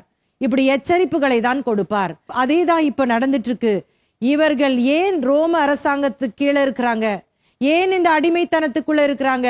இவர்கள் தேவனை விட்டு விட்டு அந்நிய தெய்வங்களை தேடினபடினால்தான் ஆண்டவரே இவர்களை ரோமர்களுக்கு கையிலே ஒப்பு கொடுத்து விட்டார். அதனாலதான் இப்ப என்ன பண்ண வேண்டியது இருக்கிறது? ரோமர்களுக்கு வரி செலுத்த வேண்டியது இருக்கு. ஆனாலும் இயேசு என்ன சொல்றாரு? இப்ப நீங்க ரோமர்கள் கீழே தானே இருக்கிறீங்க, ராயனுடையத ராயனுக்கு செலுத்திருங்க. நீங்கள் இஸ்ரவேல் தேவனோடு கூட வைத்திருந்த உடன்படிக்கையை மீறினதுனாலதான் இந்த தண்டனை உங்களுக்கு கிடைச்சிருக்கு அப்படின்றதுதான் ஆண்டவர் இங்க சொல்லுகிற காரியம். அடுத்த பகுதிக்கு போயிடலாம். மார்க் 12ஆம் அதிகாரம் 18-27 வரைக்கும். சதுசேயர் இயேசுவிடம் உயிர்த்தெழுதலை குறித்து கேள்வி கேட்டது. Jesus was questioned by Sadducees about resurrection. இயேசுவை ஒவ்வொருவராய் என்ன பண்ணிட்டு இருக்காங்க? கேள்விகளா கேட்டுட்டு இருக்கிறாங்க. பாருங்களேன், இப்ப இன்னொரு குரூப் வருது. இவங்க யாரு? சதுசேயர். இவர்களை குறித்து வேதம் என்ன சொல்லுகிறது? உயிர்த்தெழுதல் இல்லை என்று சாதிக்கிற சதுசேயர்கள். ஈஸியா ஞாபகம் வச்சுக்கலாம். சாதிக்கிற சதுசேயர், சாசா ஞாபகம் வச்சுக்கலாம். இவங்க யார் அப்படின்னு சொன்னா, இவர்களும் யூதர்கள் தான். இவர்கள் மோசேயின் முதல் 5 புத்தகங்களை, அந்த மோசேயின் நியாயப்பிரமாணம் என்று சொல்லுகிற ஆதியாகமம் முதல் உபாகம் வரை உள்ள புத்தகங்களை அப்படியே எடுத்து அவர்கள் கை கொள்ளுவார்கள். ஆனா கை கொண்டா பிரச்சனை இல்லை, அவர்களுக்கு என்ன தோன்றுகிறதோ அது மாதிரி அவங்களே அதை வியாக்கியானப்படுத்தி கொள்ளுவார்கள், அதை இன்டர்பிரட் பண்ணிக்குவாங்க. இப்ப உதாரணமாக இவர்களுடைய நம்பிக்கை என்னவாக இருந்ததுன்னா, மரணத்திற்கு பின்பாக உயிர்த்தெழுதல் இல்லை என்று சொல்லி அவர்கள் நினைத்தார்கள். அதாவது சரீரம் மரணம் அடையும் பொழுது ஆத்துமாவும் மரணம் அடைந்து விடும், அதற்கு பிறகு ஒரு வாழ்க்கை இல்லை என்பதை உறுதியாய் நம்பினார்கள். சரீரத்தோடு கூட ஆத்துமாவும் அடக்கம் செய்யப்படும். ஆனால் வேதம் அப்படி சொல்லல. சரீரம் மரித்த பின்பு ஆண்டவர் அழியாத ஆத்துமாவை அவர் நித்தியத்திற்கு கொண்டு போகிறார். ஒன்று அவர் நித்திய அழிவிற்கு கொண்டு போவார், இல்லாவிட்டால் நித்திய ஜீவனுக்கு அவர் கொண்டு போவார் என்று சொல்லி வேதம் சொல்லுகிறது. அதாவது இயேசுவை குமாரன் என்று அறிக்கை செய்து பாவ மன்னிப்பை நிச்சயத்தை பெற்றவர்கள் நித்திய ஜீவனையும், இயேசு கிறிஸ்துவை மறுதலித்தவர்கள் நித்திய அழிவையும் பெற்றுக்கொள்வார்கள் என்பதை தான் வேதம் சொல்லுகிறது. அப்ப இவர்கள் அதை நம்ப மாட்டாங்க. இவங்களை இன்னைக்கு யார் கூட கம்பேர் பண்ணலாம் அப்படின்னு சொன்னா, இவர்கள் தான் மாடர்ன் டே தியாலஜியன்ஸ் என்று சொல்லலாம், நவீன கால இறையியலாளர்கள். இப்ப பாருங்களேன், ஏராளமான கிறிஸ்தவர்கள் இருந்தாலும் எத்தனையோ பிரிவினர்கள் கிறிஸ்தவத்துல இருக்கிறார்கள். நிறைய துர் உபதேசங்கள் இருக்கிறது. ஒரு கூட்டம் சொல்லுது கிருபை கிருபை கிருபை என்று சொல்லி கொண்டிருக்கிறது. ஒரு கூட்டம் சொல்லுது எவ்வளோ தப்பு பண்ணாலும் ஒரு வாட்டி ரட்சிக்கப்பட்டா நீங்க ரட்சிக்கப்பட்டதுதான், ஆண்டவர் நேசித்த ஜனங்களை ஒரு நாளும் நரகத்துக்கு அனுப்ப மாட்டாரு. இன்னும் ஒரு கூட்டம் சொல்லுது பரிசுத்த ஆவியானவரே இல்லை, அந்நிய பாஷை பேசக்கூடாது, அது வளர்றாங்க, அது ஃபேக்கு, அது அற்புத அடையாளங்கள்லாம் இப்பெல்லாம் நடக்காது, சொப்பனங்கள் தரிசனங்கள்லாம் கிடையாது. இப்படி பல பல காரியங்கள் இருக்கிறது. இதெல்லாம் எப்படி நம்ம ஜெயிக்க முடியும்? நமக்குள்ளே இன்றைக்கு பரிசுத்த ஆவியானவர் இருக்கிறார். அவர் நம்மை சரியான பாதையில நடத்துவார், ஒரு இன்ஸ்பிரேஷனை கொடுப்பார், ஒரு அகத்தூண்டுதல் நமக்கு உண்டாகும். ஆண்டவர் சொன்னார்ல, ஏசு கிறிஸ்து என்ன சொன்னாரு? இப்ப நமக்கு ஸ்பெஷலா தீர்க்கதரிசி அவங்கெல்லாம் மீடியேட்டர்ஸ் தேவை கிடையாது. நான் போகிறேன், என்னை போலவே உங்களுக்கு சகல சத்தியத்திற்குள்ளும் நடத்துவதற்கு பரிசுத்த ஆவியானவர் இருக்கிறார். அவர் உங்களை என்ன பண்ணுவாரு? சகல சத்தியத்திற்குள்ளும் உங்களை நடத்துவார். எப்பெல்லாம் உங்களுக்கு பிரச்சனையா தோணுதோ, குழப்பங்களா நீங்க பார்க்கிறீங்களோ, ஒருவேளை உபதேசத்துல இருக்கலாம், தனிப்பட்ட வாழ்க்கையில நீங்க பார்க்கலாம், என்னவா இருந்தாலும் தேவனுடைய சமூகத்திற்கு ஓடி போய் அமர்ந்திருந்தணும், அமர்ந்து கேட்கணும், ஆண்டவரே எனக்கு பாதை காட்டும், நான் சரியான பாதையில தான் போறேனா? இவர்கள் இப்படி பிரசங்கிக்கிறார்களே, இவர்கள் இப்படி குற்றம் சாட்டுகிறார்களே, எனக்கு புரியல, எனக்கு விளக்கும் ஆண்டவரே, என்னை வழிகாட்டும் ஆண்டவரே என்று நீங்கள் கேட்கும் பொழுது ஆண்டவர் நிச்சயமாக நம்மை சரியான பாதையிலே நடத்துவார். என்னுடைய வாழ்க்கையில நான் பிராக்டிஸ் பண்ற ஒரு காரியத்தை தான் உங்களுக்கு கற்றுக் கொடுக்கிறேன். எப்பொழுதெல்லாம் என்னுடைய வாழ்க்கையில இப்படிப்பட்ட கேள்விகள் வருகிறதோ, இது சரியா இது தப்பா, நிறைய பேர் இதை சொல்றாங்களே, இது என்ன, ஏன் இப்படி சொல்றாங்க அப்படின்னு சொல்லிட்டு ஆராயும் பொழுது ஆண்டவர் வேதத்திலிருந்தே வேத வசனங்களை பார்க்கும்படியாக என்னுடைய மனக்கண்களை கர்த்தர் திறந்திருக்கிறார். ஆண்டவர் எனக்கு காமிச்சிருக்கிறார், இதுதான் என்று சொல்லி எனக்கு ஒரு தெளிவை அந்த இடத்துல கொடுத்திருக்கிறார். ஆம் கர்த்தருடைய பிள்ளைகளே, நாம் அதை தான் செய்யணும். இந்த நவீன கால இறையியலாளர்களை பின்பற்றுவதை நாம் விட்டுவிட வேண்டும். இவர்கள் என்ன பண்றாங்க? ஒரு வசனத்தை எடுத்துக்கிட்டு அவங்களுக்கு என்னெல்லாம் தோணுதோ அதுக்கு ஏத்த மாதிரி வியாக்கியானம் பண்ணிக்கிறாங்க. ஒரு குரூப் இருக்கிறாங்க, அவங்க எப்படின்னா எல்லா வசனத்தையுமே எடுத்துக்கிட்டு பொருளாதார ஆசீர்வாதத்துக்கு நேராவே கனெக்ட் பண்ணிடுவாங்க. எல்லாமே ஐஸ்வர்யம், எல்லாமே பணம், எல்லாமே இந்த உலக அந்தஸ்து, அதுக்கு தான் கம்பேர் பண்றாங்க. அப்ப நம்ம சரியான உபதேசம் நமக்கு வேணும்னா எந்த வசன சூழமையிலே இது பேசப்பட்டிருக்கிறது, யார் ஃபர்ஸ்ட் ஆடியன்ஸ், யாருக்கு இது சொல்லப்பட்டிருக்கிறது, எதற்காக அன்றைக்கு இது சொல்லப்பட்டது, அவர்களுக்கு அது என்ன பயன்பாட்டிலே இருக்கிறது, இன்றைக்கு 21ஆம் நூற்றாண்டிலே வாழுகிற நமக்கு அதை எப்படி அப்ளை பண்ணலாம் அப்படின்றத பார்த்து கேர்ஃபுல்லா என்ன பண்ணணும், வசனத்தை பகுத்து போதித்து நம்முடைய வாழ்க்கையிலே அதை கடைபிடிப்பதற்கு நம்ம முயற்சி செய்யணும். சரிங்களா? அப்ப இவங்க சதுசேயர்கள் அப்படின்னு சொல்லும் பொழுது இவங்க ரொம்ப குறைவா தான் இருந்தாங்க. ஏன்னா இதுல நிறைய பேர் சேரல. இதுல இவங்க யார் அப்படின்னா ரொம்ப படித்தவர்கள், ரொம்ப வெல்தி பீப்புள், பணக்காரங்க. இப்ப கூட பாத்தீங்கன்னா இந்த அறிவு பெருத்தவன் நோவு பெருத்தவன்றது எவ்வளவு உண்மையா இருக்கு பாருங்களேன். ஓவரா பைபிள் படிச்சு கடைசியில எல்லாமே தப்பு, நான் தான் கரெக்ட் அப்படின்ட்டு வந்துருவாங்க. எல்லாரையும் குறை சொல்லிட்டே இருப்பாங்க பாருங்களேன். இந்த வசனத்தின்படி இவங்க தப்பு, அந்த வசனத்தின்படி அவங்க தப்பு, இவங்க தப்பு, இந்த ஊழியக்காரங்க தப்பு, இப்படியே குறை சொல்லிட்டே தான் இருப்பாங்க. அதை சிலர் ரொம்ப பெருமையாவே நினைச்சுக்கிறாங்க. என்ன அப்படின்னா கிரிட்டிசிசம் அப்படின்றது ஒரு ஊழியம் அப்படின்னு நினைக்கிறாங்க. நான் சொல்லுவேன், நீங்க குறை சொல்லிக்கிட்டே இருந்தீங்கன்னா நீங்க நரகத்துக்கு பக்கத்துல போயிட்டே இருக்கிறீங்க.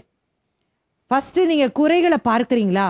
முதலாவது நம்ம சொல்ற குறை ஃபர்ஸ்ட் கரெக்ட் தானான்னு பார்த்துக்கணும். அது வேதத்தின் அடிப்படையில் அது சரியானதா அப்படின்னு சொல்லிட்டு செக் பண்ணிக்கணும். இரண்டாவது, பரிசுத்த ஆவியானுடைய ஒத்தாசையை நாட வேண்டும். இதை எப்பொழுது எந்த நேரத்திலே நான் இதை கன்வே பண்ணணும், இதை சொல்லணும், ஜனங்களுக்குள்ள அப்பதான் மாற்றம் வரும். இல்லைன்னா அவர்களும் ஒரு துர் உபதேசத்திலே சிக்கி கொள்ளுவார்கள். அவங்க அதை தப்பாவே புரிஞ்சுக்குவாங்க. எந்த காரியத்தினால நீங்க சொல்றீங்க அப்படின்றத அவங்களால விளங்கி கொள்ளவே முடியாது. இதே தொழிலாவே நிறைய பேர் வச்சிருக்கிறாங்க. கிரிட்டிசிசம் பண்றது, குறை சொல்லுவதுதான் ஊழியம் என்று சொல்லி நினைத்து கொண்டிருக்கிறார்கள். தயவு செய்து அப்படி ஒரு நாளும் நம்ம சிக்கி கொள்ளக்கூடாது. இப்படி குறை சொல்லுகிறவர்களோடு கூட நம்மளை இணைத்து வச்சுக்க கூடாது. இது ஒரு கெட்ட ஆவி. இவர்களோடு கூட நம்ம இருந்தோம்னா கொஞ்ச நாள்ல இந்த ஆவி நம்மளையும் பிடிச்சிட்டு நம்ம எல்லாரையுமே பூத கண்ணாடி போட்டு தான் பார்ப்போம், கருப்பு கண்ணாடி போட்டு தான் பார்ப்போம். எல்லாருமே தப்பு, நான் செய்யறதுதான் கரெக்ட் அப்படின்னு சொல்லுவோம். ஸோ ஜாக்கிரதையோடு கூட நம்ம இருக்க வேண்டும். அதுக்காக பைபிள் படிக்கக்கூடாதுன்னு இல்லை. இதன் ஆசிரியராக இருக்கிற பரிசுத்த ஆவியானுடைய உதவியோடு கூட வேதாகமத்தை படிச்சு சரியா புரிந்து கொண்டு சரியான இடத்துல ஆவியானுடைய வழி நடத்துதலோடு கூட அதை நம்ம மற்றவர்கிட்டையும் சொல்லணும். அந்த காரியம் நம்ம செஞ்சோம் அப்படின்னு சொன்னா ஆண்டவர் சரியா நம்மள நடத்திடுவாரு. இப்ப இவங்க என்ன பண்றாங்க அப்படின்னு பாருங்க. தொடர்ந்து வாசிக்கலாம். மார்க் 12:20 இருந்து வாசிப்போம். இப்படி இருக்க 7 பேர் சகோதரர் இருந்தார்கள். மூத்தவன் ஒரு பெண்ணை விவாகம் பண்ணி சந்தானம் இல்லாமல் இறந்து போனான். 2ஆம் சகோதரன் அவளை விவாகம் பண்ணி அவனும் சந்தானம் இல்லாமல் இறந்து போனான். 3ஆம் சகோதரனும் அப்படியே ஆனான். 7 பேரும் அவளை விவாகம் பண்ணி சந்தானம் இல்லாமல் இறந்து போனார்கள். எல்லாருக்கும் பின்பு அந்த ஸ்திரீயும் இறந்து போனாள். ஆகையால் உயிர்த்தெழுதலில் அவர்கள் எழுந்திருக்கும் போது அவர்களில் எவனுக்கு அவள் மனைவியாய் இருப்பாள்? 7 பேரும் அவளை மனைவியாக கொண்டிருந்தார்களே என்று கேட்டார்கள். இப்ப இவர்கள் எதன் அடிப்படையில இந்த கேள்வியை இயேசு கிட்ட கேட்கிறாங்க?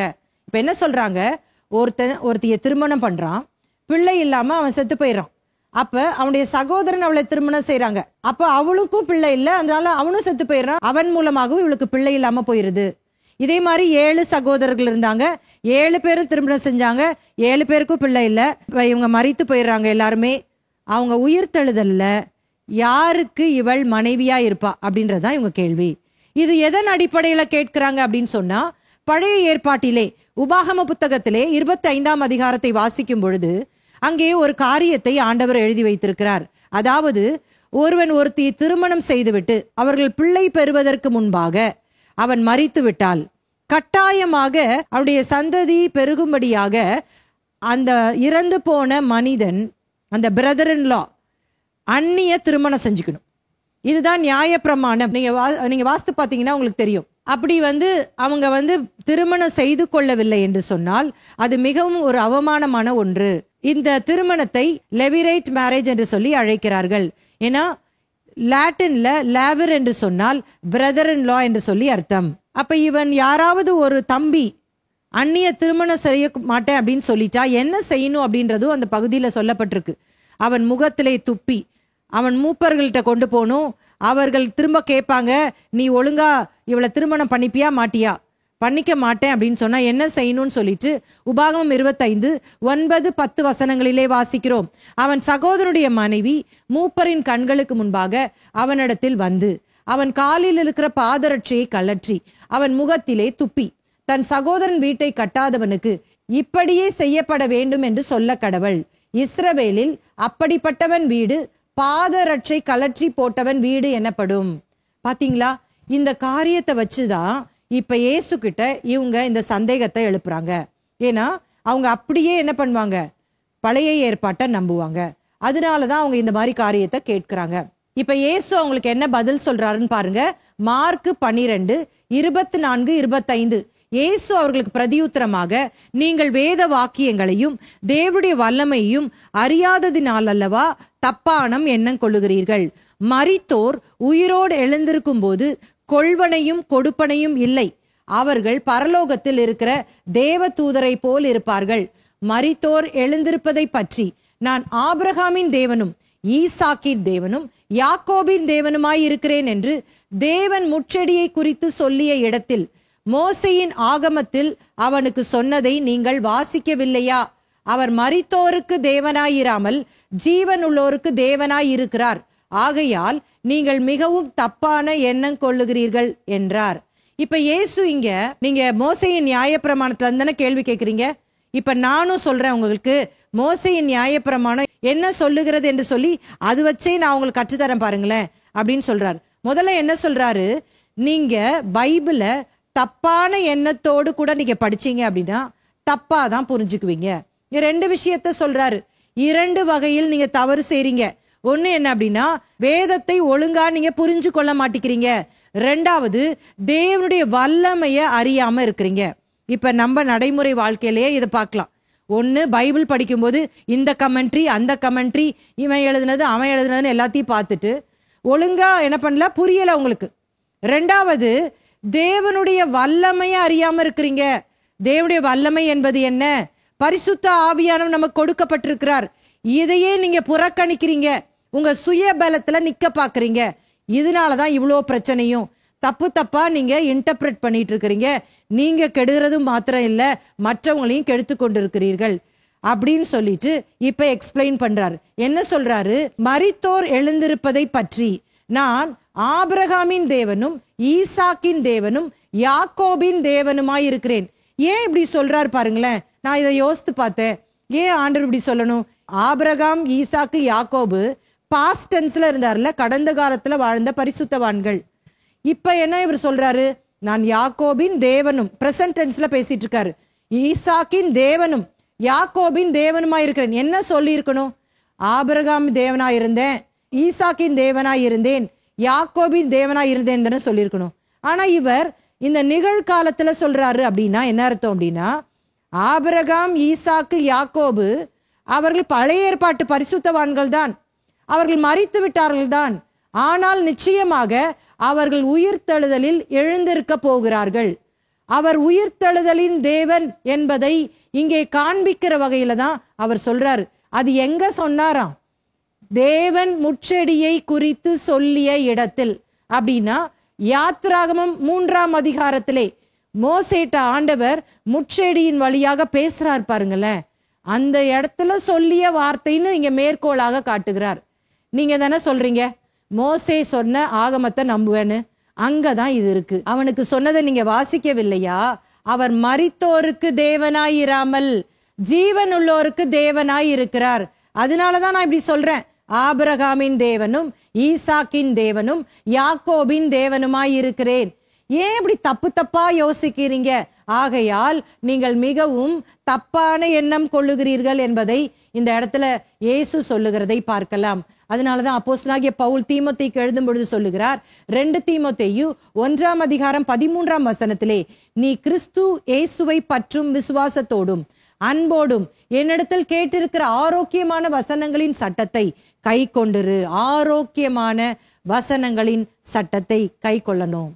அப்ப இன்னைக்கு நம்முடைய உபதேசங்களை சீர்குலைக்க, நம்மை தேவனை விட்டு பின்வாங்க வைக்க இப்படிப்பட்டவர்கள் எழும்புவார்கள். தயவு செய்து மிகுந்த ஜாக்கிரதையாக இருக்க வேண்டும். நாம் எப்படி தேவனால் அழைக்கப்பட்டிருக்கிறோமோ, நாம் எப்படி போதிக்கப்பட்டிருக்கிறோமோ, அந்த உபதேசத்திலே கடைசி வரைக்கும் உறுதியாக இருக்க வேண்டும். நமக்கு பணம் கிடைக்குது, நல்லா குறை சொல்றதுக்கு ஜாலியா இருக்குது, இவங்க சரியில்லை அவங்க சரியில்லைன்னு சொல்றதுக்கு நல்லா இருக்குன்னு சொல்லிட்டு இதையே நம்ம ஊழியமா நினைச்சிட்டு இருந்தோம்னா ஏதாவது ஒரு வகையில பிசாசு நம்மை நரகத்திற்கு நேராக கொண்டு செல்லுவான் என்பதிலே எந்த சந்தேகமும் இல்லை. இந்த உயிர்த்தெழுந்த பிற்பாடு ஆனா கொள்வனையும் கொடுப்பனையும் இல்லை, ஆண் என்றும் பெண் என்றும் இல்லை, எல்லாருமே தேவ தூதர்களை போலதான் இருப்பாங்க. ஒரு மனிதனை எடுத்துக்கொண்டா அவன் ஒரு மகனாக பிறக்கிறான், பின்பு வாலிபனாக மாறுகிறான், கணவனாக மாறுகிறான், அப்பாவாக தகப்பனாக மாறுகிறான், தாத்தாவாக மாறுகிறான், பல ரோல் எடுக்கிறான். ஆனால் மரித்த பிற்பாடு இந்த உறவுகள்லாம் இருக்க போறதில்ல. ஏனென்று சொன்னால் அவர்கள் ஆண்களாகவோ பெண்களாகவே இருக்க போறதில்ல, அவங்க தேவ தூதர்களை போல இருப்பார்கள். ஆனால் அதே நேரத்துல இன்னார்தான் இவர்கள் என்பதை அறிந்து கொள்ள முடியும். ஆண்டவர் மரித்த பின்பாக இந்த பாவ சரீரத்தை அழித்துவிட்டு அது மண்ணோட மண்ணாக போயிரும். வருகையில் எடுத்துக்கொண்டாலும் ஆண்டவர் இந்த பாவ சரீரத்திலிருந்து நம்மளை விடுதலை செய்து மகிமையான சரீரத்தை கொடுப்பார் என்று சொல்லிதான் வேதம் சொல்லுகிறது. மரித்து விட்டால் ஆண்டவர் முதல் உயிர்த்தெழுதலிலே அவர் உயிரோடு எழுப்பும் பொழுது அந்த மகிமையான சரீரத்தை கொடுத்துதான் அவர் எழுப்பி கொண்டு போவார். அப்ப அந்த சாயல் அப்படிதான் இருக்கும். அதனாலதான் லூக்கா சுவிசேஷம் 16ஆம் அதிகாரத்துல அந்த லாசரு ஐஸ்வர்யவான் அந்த சம்பவத்துல பார்க்கிறோம். ஐஸ்வர்யவானுக்கு நன்றாக தெரிந்திருந்தது இவன் தான் லாசரு. ஆனா அங்க போய் எந்த நம்ம சொந்த பேச்செல்லாம் பேச முடியாது. அங்க ஆபிரகாம்கிட்ட தான் பேசுறதா போடப்பட்டிருக்கே தவிர லாசர்கிட்ட அந்த ஐஸ்வர்யவானால பேச முடியல. பாருங்களேன். அப்ப நல்லா புரிஞ்சுக்கணும், மரணத்துக்கு பிற்பாடு ஒரு வாழ்க்கை இருக்கிறது. அந்த வாழ்க்கை எதன் அடிப்படையில இருக்க போகிறது? இயேசு கிறிஸ்துவை ஏற்றுக்கொண்டோமா, அந்த பாவ மன்னிப்பின் நிச்சயத்தை பெற்றுக்கொண்டோமா, பெற்றுக்கொள்ளவில்லையா? இயேசுவை ஏற்றுக்கொண்டவர்களுக்கு நித்திய ஜீவனும், தங்கள் ரட்சிப்பை காத்து கொண்டவர்களுக்கு முடிவு பரிந்தம் நிலைத்திருந்தவர்களுக்கு நித்திய ஜீவனையும், அதை இழந்து போனவர்களுக்கு நரக ஆக்கினையும் கொடுக்கப்படும் என்பதுதான் இயேசு இங்கே குறிப்பிடுகிறதை பார்க்கலாம். அடுத்த பகுதிக்கு போயிடலாம். மார்க் 12:28-34 வரை வேத பாரகர் இயேசுவிடம் கேள்வி கேட்டது. Jesus was questioned by scribe. பாருங்களேன், கொஞ்சம் கொஞ்சமா ஒரு கூட்டமா வந்து இயேசுவை மடக்கி மடக்கி கொஸ்டின் கேட்டுட்டே இருக்கதை நம்ம பார்க்கலாம். வாசிக்கலாம். மார்க் 12:28.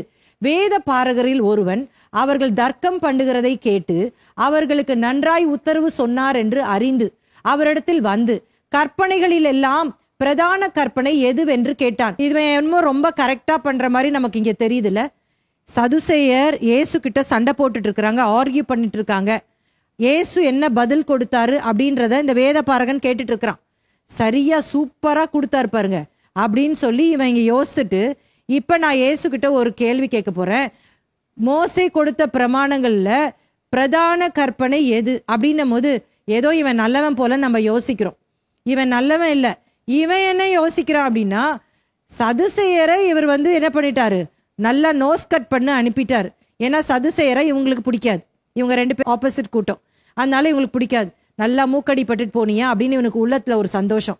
ஆனா அதே நேரத்துல இயேசுவை குற்றம் கண்டுபிடிக்கணும். இப்ப எதுல குற்றம் கண்டுபிடிக்கணும்?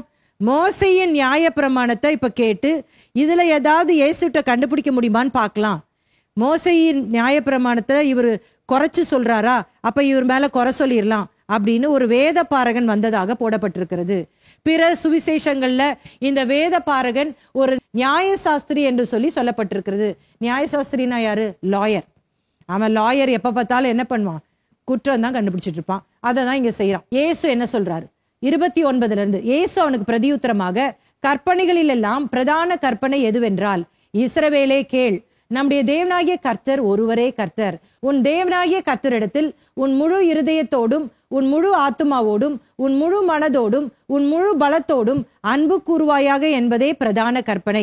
இதற்கு ஒப்பாயிருக்கிற இரண்டாம் கற்பனை என்னவென்றால், உன்னிடத்தில் நீ அன்பு கூறுவது போல் பிறனிடத்திலும் அன்பு கூறுவாயாக என்பதே. இவைகளில் எல்லாம் பெரிய கற்பனை வேறொன்றுமில்லை என்றார். இப்ப ஆண்டவர் இந்த 10 கட்டளைகளை தான் சுருக்கி 2ஆக கொடுக்கிறார். நம்ம 10 கட்டளை படிச்சு கொடுத்திருக்கிறேன் உங்களுக்கு. 10 கட்டளைகள் என்று சொல்லும் பொழுது 2 முக்கியமான பிரிவுகள் இருக்கிறது. 1 முதல் 4 வரைக்கும் மனிதன் தேவனோடு வைத்திருக்கும் உறவு, 5 முதல் 10 வரைக்கும் மனிதனோடு வைத்திருக்கும் ஒரு உறவு. இந்த சிலுவையை உங்களுக்கு காண்பித்திருக்கிறேன். அந்த தேவன் மனித உறவு என்பது அந்த வெர்டிக்கல் ரிலேஷன்ஷிப், மனித உறவு என்பது அந்த ஹாரிசான்டல் ரிலேஷன்ஷிப். இது 2மே இருந்தாதான் 10 கட்டளைகள்.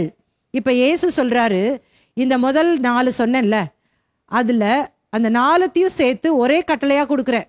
உன் தேவனாகிய கர்த்தரை நீ உன் முழு இருதயத்தோடும் முழு ஆத்துமாவோடும் முழு மனதோடும் நீ அன்பு கூர்ந்தாலே நீ அந்த சொல்லப்பட்டிருக்கிற 4ஐயும் கடைபிடிச்சன்னு அர்த்தம். அடுத்தது என்ன சொல்றாரு? உன்னிடத்தில் நீ அன்பு கூறுவது போல பிறனிடத்தில் அன்பு கூறுவாயாக. உனக்கு மத்தவன் மேல அன்பு இருந்தாலே நீ என்ன பண்ணுவ? தாய் தகப்பன் மேல அன்பு இருந்தா அவங்களுக்கு கீழ்ப்படிவ, கனம் பண்ணுவ, மற்றவங்கள்ட்ட களவு செய்ய மாட்ட, கொலை செய்ய மாட்ட, விபச்சாரம் செய்ய மாட்ட. அப்ப இந்த 2த்தை நீ கீழ்ப்படிஞ்சாலே 10 கட்டளைகளும் அதுலயே எல்லாமே அடங்கி இருக்குது என்பதை ஆண்டவர் இங்க சொல்றத பார்க்கலாம். இதை கேட்ட வேத பாரகன், சரிதான் போதகரே, நீ சொன்னது சத்தியம். ஒரே தேவன் உண்டு, அவரை தவிர வேறொரு தேவன் இல்லை. முழு இருதயத்தோடும் முழு மனதோடும் முழு ஆத்துமாவோடும் முழு பலத்தோடும் அவரிடத்தில் அன்பு கூறுகிறதும் தன்னிடத்தில் அன்பு கூறுகிறது போல் பிறனிடத்தில் அன்பு கூறுகிறதுமே சர்வாங்க தகனம் முதலிய பலிகளை பார்க்கிலும் முக்கியமாயிருக்கிறது என்றான். ரொம்ப விளக்கமா வேத பாரகர் மறுபடியும் அதை ரிப்பீட் பண்றத பார்க்கலாம். இயேசு அதற்கு மிகப்பெரிய ஒரு பாராட்டை தெரிவிக்கிறார். அவன் விவேகமாய் உத்தரவு சொன்னதை இயேசு கண்டு, நீ தேவனுடைய ராஜ்யத்துக்கு தூரமானவன் அல்ல என்றார். அதன் பின்பு ஒருவனும் அவரிடத்தில் யாதொரு கேள்வியும் கேட்க துணியவில்லை. எல்லா குரூப்பும் ஆல்மோஸ்ட் இயேசு கிட்ட கேட்டுட்டாங்க. என்ன கேள்விலாம் கேட்கணுமோ கேட்டாச்சு. அதனால கேள்வியே இல்லைன்னு நினைக்கிறேன். அதனால இயேசு பதில் கொடுத்ததை வச்சு யாருமே இனி கேள்வியே கேட்க கூடாது முடிவு பண்ணிட்டாங்க போல. அடுத்த பகுதிக்கு போயிடலாம். இயேசுவின் கேள்வி, ஜீசஸ் குவெஸ்டன். மார்க் 12:35 37 வரைக்கும். நீங்க நினைச்சுக்க கூடாது நீங்க மட்டும் தான் கேள்வி கேட்க முடியுமா, நானும் கேள்வி கேட்கிறேன் பாருங்க. பாரு, இப்ப நான் கேள்வி கேட்கிறேன், ஒருவனும் எனக்கு ஆன்சர் பண்ண முடியாது, உங்க வாயை அடைக்கிற மாதிரி கேட்க போறேன் அப்படின்னு இயேசு இந்த இடத்துல கேள்வி கேட்கல. இயேசு இன்னும் தெளிவாக தான் யார் என்பதை எப்படியாவது இந்த பரிசேயர்கள் இந்த ஜனங்களுக்கு அறிவித்து விட வேண்டும் என்ற எண்ணத்தோடு கூட தான் இந்த கேள்வியை அவர் கேட்கிறார். இப்ப என்ன பண்றார்? மார்க் 12:35 வாசிப்போம். இயேசு தேவாலயத்திலே உபதேசம் பண்ணுகையில் அவர், கிறிஸ்து தாவீதின் குமாரன் என்று வேத பாரகர் எப்படி சொல்லுகிறார்கள்? நான் உம்முடைய சத்துருக்களை உமக்கு பாதபடியாக்கி போடும் வரைக்கும் நீர் என்னுடைய வலது பாரிசத்தில் உட்காரும் என்று என் ஆண்டவரோடே சொன்னார் என்று தாவீது பரிசுத்த ஆவியினாலே சொல்லி இருக்கிறானே. எங்க சொல்லி இருக்கிறார்? நமக்கு தெரியும். சங்கீதம் 110:1, கர்த்தர் என் ஆண்டவரை நோக்கி, நான் உம்முடைய சத்துருக்களை உமக்கு பாதபடியாக்கி போடும் வரைக்கும் நீர் என்னுடைய வலது பாரிசத்தில் உட்காரும் என்றார். இததான் இயேசு அங்க மேற்கோளாக காட்டுகிறார். உபதேசம் பண்ணிட்டு இருக்காரு இப்ப இயேசு சொல்றாரு, கிறிஸ்து தாவீதின் குமாரன் அப்படின்னு வேதபாரர்களுக்கு தெரியுது. ஆனா இந்த தாவீது சொன்ன ஒரு விஷயம் இவங்களுக்கு இன்னும் புரியல. இவர்தான் தேவனுடைய வலது பாரிசத்தில் உட்கார வேண்டும் அப்படின்றது புரியல அப்படின்னு சொல்லிட்டு சொல்றாரு. 37ஆம் வசனம், தாவீது தானே அவரை ஆண்டவர் என்று சொல்லி இருக்க அவனுக்கு அவர் குமாரனாய் இருப்பது எப்படி என்றார். அநேக ஜனங்கள் அவருடைய உபதேசத்தை விருப்பத்தோட கேட்டார்கள். இப்ப சொல்றாரு, இந்த மேசியா தாவீதின் குமாரன், கிறிஸ்து தான் தாவீதின் குமாரன் இந்த வேதபாரர்களுக்கு புரியுது.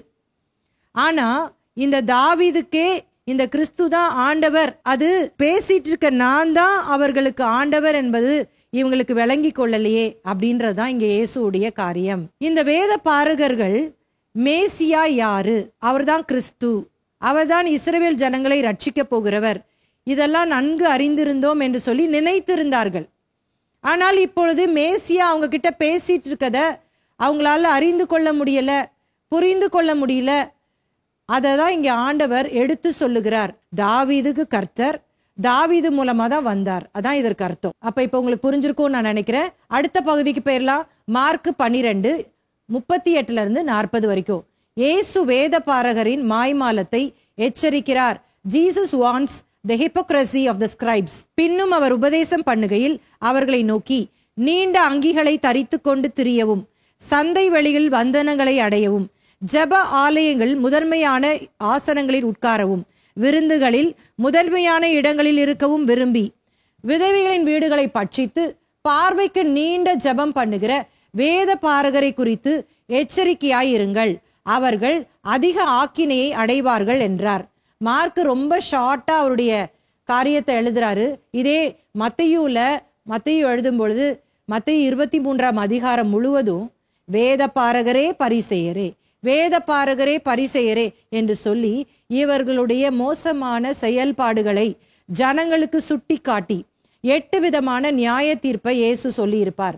ஆனால் இங்க ரொம்ப சுருக்கமா 3 வசனத்துல மார்க் முடிச்சிடுறாரு. இவர்கள் யார்? முதலாவது, இந்த வேத பாரகர்கள் வேதத்தை எழுதுகிறவர்கள், வேதத்தை கற்றுக் கொடுப்பவர்கள், வேதத்தின்படி நடக்க வேண்டும் என்று சொல்லுகிறவர்கள். இவர்களை பார்த்து மற்ற ஜனங்கள் வேதத்தின்படி நடக்க வேண்டும். அப்ப இயேசு என்ன சொல்லியிருக்கணும்? இந்த வேத பாரகர்கள் பார்த்து நடங்க, இவங்க தான் உங்களுக்கு ரோல் மாடல், இவங்க தான் உங்களுக்கு முன்மாதிரின்னு சொல்லியிருக்கணும். அதை விட்டுட்டு இயேசு ஆப்போசிட்டா சொல்றாரு, இந்த வேத பாரகரை குறித்து எச்சரிக்கையா இருங்கள். Beware of scribes. ரொம்ப ஒரு துக்கமான ஒரு விஷயம் பாருங்களேன். இவங்க கிட்ட இருந்த பிரச்சனைகள்லாம் சில சொல்றாரு. என்ன சொல்றாரு? நீண்ட அங்கிகளை தரித்து கொண்டிருப்பாங்களாம்.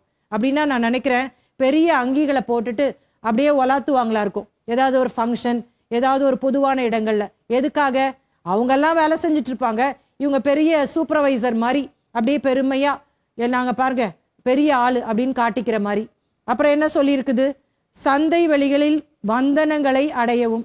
மார்க்கெட்டுக்கு இந்த ட்ரெஸ் எல்லாம் போட்டுட்டு போயிட்டு praise Lord pastor, praise Lord bishop, praise Lord அப்படின்னு சொல்லி எல்லாரும் சொல்லணும் அப்படின்றதுக்கு போயிடுவாங்களாம். அடுத்தது பாருங்க, ஜெப ஆலயங்கள்ல வந்தாலும் முதன்மையான இடங்களில் உட்காரவும். தனியா அவங்களுக்கு மட்டும் சோஃபா செட்டு, தனியா எல்லாம் அவங்களுக்கு மட்டும் செஞ்சிருக்கணும். அப்படியே உள்ள வரும்போதே அவங்க பேகை ஒருத்தர் தூக்கணும், அவங்களுக்கு ஒருத்தர் பைபிளை தூக்கிட்டு வரணும், தண்ணி பாட்டில் எடுத்துட்டு வரணும், காரை திறந்து விடணும், அப்படியே ரெட் கார்பெட் போட்டு நடக்க வைக்கணும். அவங்க உள்ள வரும்போதே ஜனங்கள்லாம் எழும்பி நின்று கரகோஷம் செய்து அவர்களை வரவேற்கணும். இப்படி ஒரு தற்புகளை தேடி கொண்டிருந்தார்கள். விருந்துகளில் முதன்மையான இடங்களில் இருக்கவும் விரும்பி. ஒரு விருந்து வீட்டுக்கு போனா அந்த விருந்தாளிகள் கண்டிப்பா உபசரிக்கப்படணும் தான். இப்போ ஒரு கல்யாண வீட்டுக்கு போனா அங்க ஆனா விஐபி யார் என்று சொன்னா மணமகன் மணமகள் தான். ஆனா மணமகன் மணமகளை விட்டுட்டு வந்திருக்கிற இவர்களை உபசரிக்கணும்னு அவங்க நினைப்பாங்க. அந்த மாதிரி அவர்கள் தங்களுடைய அந்த மரியாதை கணத்தை தேடுகிறவர்கள். விதவைகளின் வீடுகளை பட்சித்து அப்படின்னா என்ன அர்த்தம்? விதவைகள் அப்படின்னு சொல்லும் பொழுது அங்க கணவர் இல்லை. அப்ப நல்லா போய் மணிக்கணக்கா அவங்க வீட்டுல போய் உக்காந்துக்கிட்டு அருன்னு அறுத்து அப்படியே பரிசுத்தமான வார்த்தைகள்லாம் பேசி, சிஸ்டர் நீங்க கவலைப்படாதீங்க, நான் உங்களுக்கு இருக்கிறேன், உங்களுக்கு என்ன பிரச்சனை இருந்தாலும் சொல்லுங்க, அடுத்த செகண்ட் ஓடி வந்துடுறேன் அப்படின்னு அவங்கள நல்லா மொக்க போட்டு. எதுக்காக அப்படின்னு சொன்னா, ஏழை வித வீட்டுக்கெல்லாம் போக மாட்டாங்க, ஆனா பணக்கார வித வீட்டுல போயிடுவாங்க. அப்ப அவங்க என்ன பண்ணுவாங்க? யாராவது ஒருத்தர் கேர் பண்ணணும்னு நினைப்பாங்கல்ல, இவருடைய பேச்சில் அவங்க மயங்கி விழுந்து அவங்க நிறைய பணம் கொடுக்க ஆரம்பிச்சிருவாங்க. இப்போ அவங்க வீட்டில் போயிட்டு அவருக்கு நீண்ட நேரம் ஜெபம் வரும், நிறைய நேரம் ஜெபம் பண்ணுவாங்களாம். அங்கே ஆண்டவரே இருக்க மாட்டார். ஆனால் சில வேளையில் இந்த நீண்ட நேர ஜெபமே மற்றவங்களுடைய பாராட்டுக்காக, மற்றவங்கள்ட்ட பணம் வாங்கணும், இதுதான் அவங்க எண்ணமாவே இருக்கும். மற்றபடி வேற ஒன்றும் இல்லை. ஆண்டவர் இந்த ஜெபத்தை கேட்டு பதில் கொடுக்கணும் அப்படின்ற எண்ணம் இருக்காது. இதை தான் ஆண்டவர் இங்கே எச்சரிக்கிறார். இவர்கள் அதிக ஆக்கினையை அடைவார்கள் அப்படின்னு சொல்றார். கடைசி பகுதிக்கு போயிரலாம். மார்க் 12ஆம் அதிகாரம் 41 முதல் 44 வரைக்கும் இயேசு தம்முடைய சீஷர்களுக்கு கொடுத்தலை பற்றி கற்றுக் கொடுக்கிறார். Jesus teachers about giving to his disciples. இது நமக்கு ரொம்ப தெரிஞ்ச சம்பவம் தான், விரைவா வாசித்திரலாம். இயேசு காணிக்கை பெட்டிக்கு எதிராக உட்கார்ந்து ஜனங்கள் காணிக்கை பெட்டியில் பணம் போடுகிறதை பார்த்து கொண்டிருந்தார். ஐஸ்வர்யவான்கள் அநேகர் அதிகமாய் போட்டார்கள். ஏழையான ஒரு விதவையும் வந்து ஒரு துட்டுக்கு சரியான 2 காசை போட்டாள். அப்பொழுது அவர் தம்முடைய சீஷரை அழைத்து, காணிக்கை பெட்டியில் பணம் போட்ட மற்ற எல்லாரை பார்க்கிலும் இந்த ஏழை விதவை அதிகமாய் போட்டாள் என்று மெய்யாகவே உங்களுக்கு சொல்லுகிறேன். அவர்கள் எல்லாரும் தங்கள் பரிபூர்ணத்திலிருந்து எடுத்து போட்டார்கள், இவளோ தன் வறுமையிலிருந்து தன் ஜீவனத்துக்கு உண்டாயிருந்ததெல்லாம் போட்டு விட்டாள் என்றார். இப்ப இயேசு அவர் சீஷர்களுக்கு பயிற்சி கொடுத்து கொண்டிருக்கிறார். பல காரியங்களை அவர் போதிக்கிறார். தேவனுடைய ராஜ்யம் என்ன, தேவனுடைய ராஜ்யத்துல இருக்க வேண்டியது என்ன, இருக்கக்கூடாது என்ன, அவர்களுடைய வழக்கத்திலிருந்து தவறான பிராக்டிசஸ் எல்லாம் சுட்டி காட்டி இப்படி இருக்கக்கூடாது, இவர்களை பின்பற்றாதீங்க என்று சொல்லி பல காரியங்களை கற்றுக் கொடுக்கிறார்.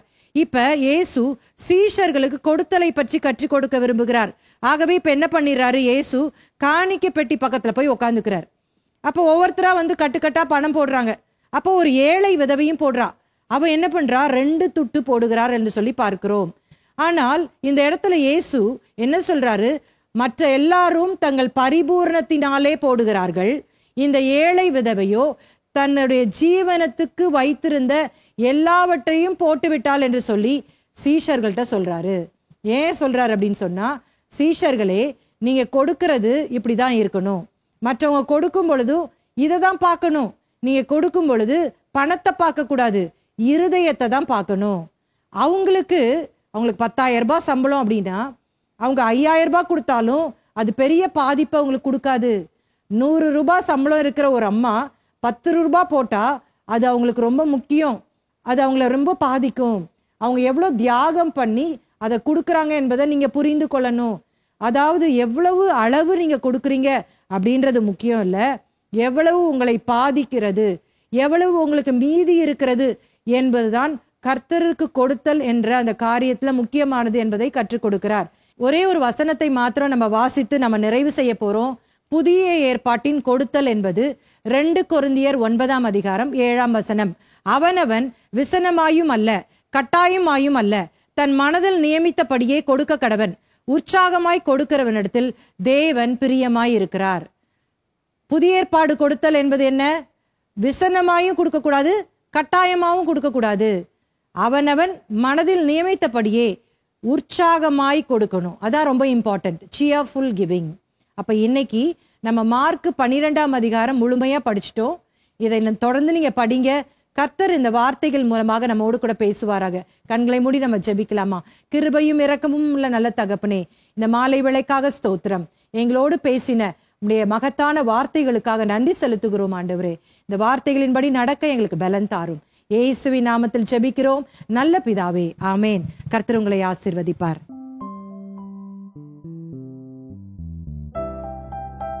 அதிகாரம் 12, திராட்சை தோட்டத்தின் உவமை, மத தலைவர்களின் மற்றும் இயேசுவின் கேள்விகள். தேவனுடைய ராஜ்யத்துல ஆர்வமா இருக்கிறவங்களுக்கு இது நல்லா புரியும் அப்படின்னு பொறுமையுள்ள எஜமான் மறுபடியும் ஊழியக்காரர்களை ஒருவர் பின் ஒருவராக அனுப்பி கொண்டே இருக்கிறார். இங்கே அந்த எஜமான் அந்த திராட்சை தோட்டக்காரர்களுக்கு கொடுக்கும் அந்த தண்டனையை இயேசு இங்கே குறிப்பிடுகிறார். திராட்சை என்று அது யாரை குறிக்கிறது? இங்கே சொல்லப்பட்டிருக்கிற எஜமான் யார்? திராட்சை தோட்டக்காரர்கள் யார்? எஜமான் வரும் பொழுது உங்களுக்கு பயங்கரமான நியாய தீர்ப்பு உண்டாகும் கடைசி நம்பிக்கை இந்த குமாரன் தான். மூளை கல், அந்த கண்மலை யார்? ரொம்ப டேஞ்சரஸ் கல் இது. இந்த கல்லு மத்தவங்க மேல விழுந்தாலும் அழிவு, மத்தவங்க இந்த கல்லு மேல விழுந்தாலும் அதுக்கு பாதிப்பு உண்டாகும். இந்த ஏரோதியர்கள் யார்? இவர்கள் என்ன நோக்கத்தோடு சொல்றாங்க என்பதை இயேசு அறிந்து கொண்டார். இன்னைக்கு பிசாசு நிறைய வேலையில நம்மள விழ வைக்கிற ஒரு டிராப்பே கிறிஸ்தவர்களாகிய இருக்கிற நமக்கு 2 குடியுரிமைகள் இருக்கிறது. அப்ப நம்ம சரியான உபதேசம் நமக்கு வேணும்னா எந்த வசன சூழமையிலே இது பேசப்பட்டிருக்கிறது, யாருக்கு இது சொல்லப்பட்டிருக்கிறது, எதற்காக அன்றைக்கு இது சொல்லப்பட்டது, அவர்களுக்கு அது என்ன பயன்பாட்டிலே இருக்கிறது, இன்றைக்கு 21ஆம் நூற்றாண்டிலே வாழுகிற நமக்கு அதை எப்படி அப்ளை பண்ணலாம்? மரணத்துக்கு பிற்பாடு ஒரு வாழ்க்கை இருக்கிறது. அந்த வாழ்க்கை எதன் அடிப்படையில் இருக்க போகிறது? இயேசு இன்னும் தெளிவாக தான் யார் என்பதை இந்த ஜனங்களுக்கு அறிவித்து விட வேண்டும் என்ற எண்ணத்தோடு கூட தான் இந்த கேள்வியை அவர் கேட்கிறார்.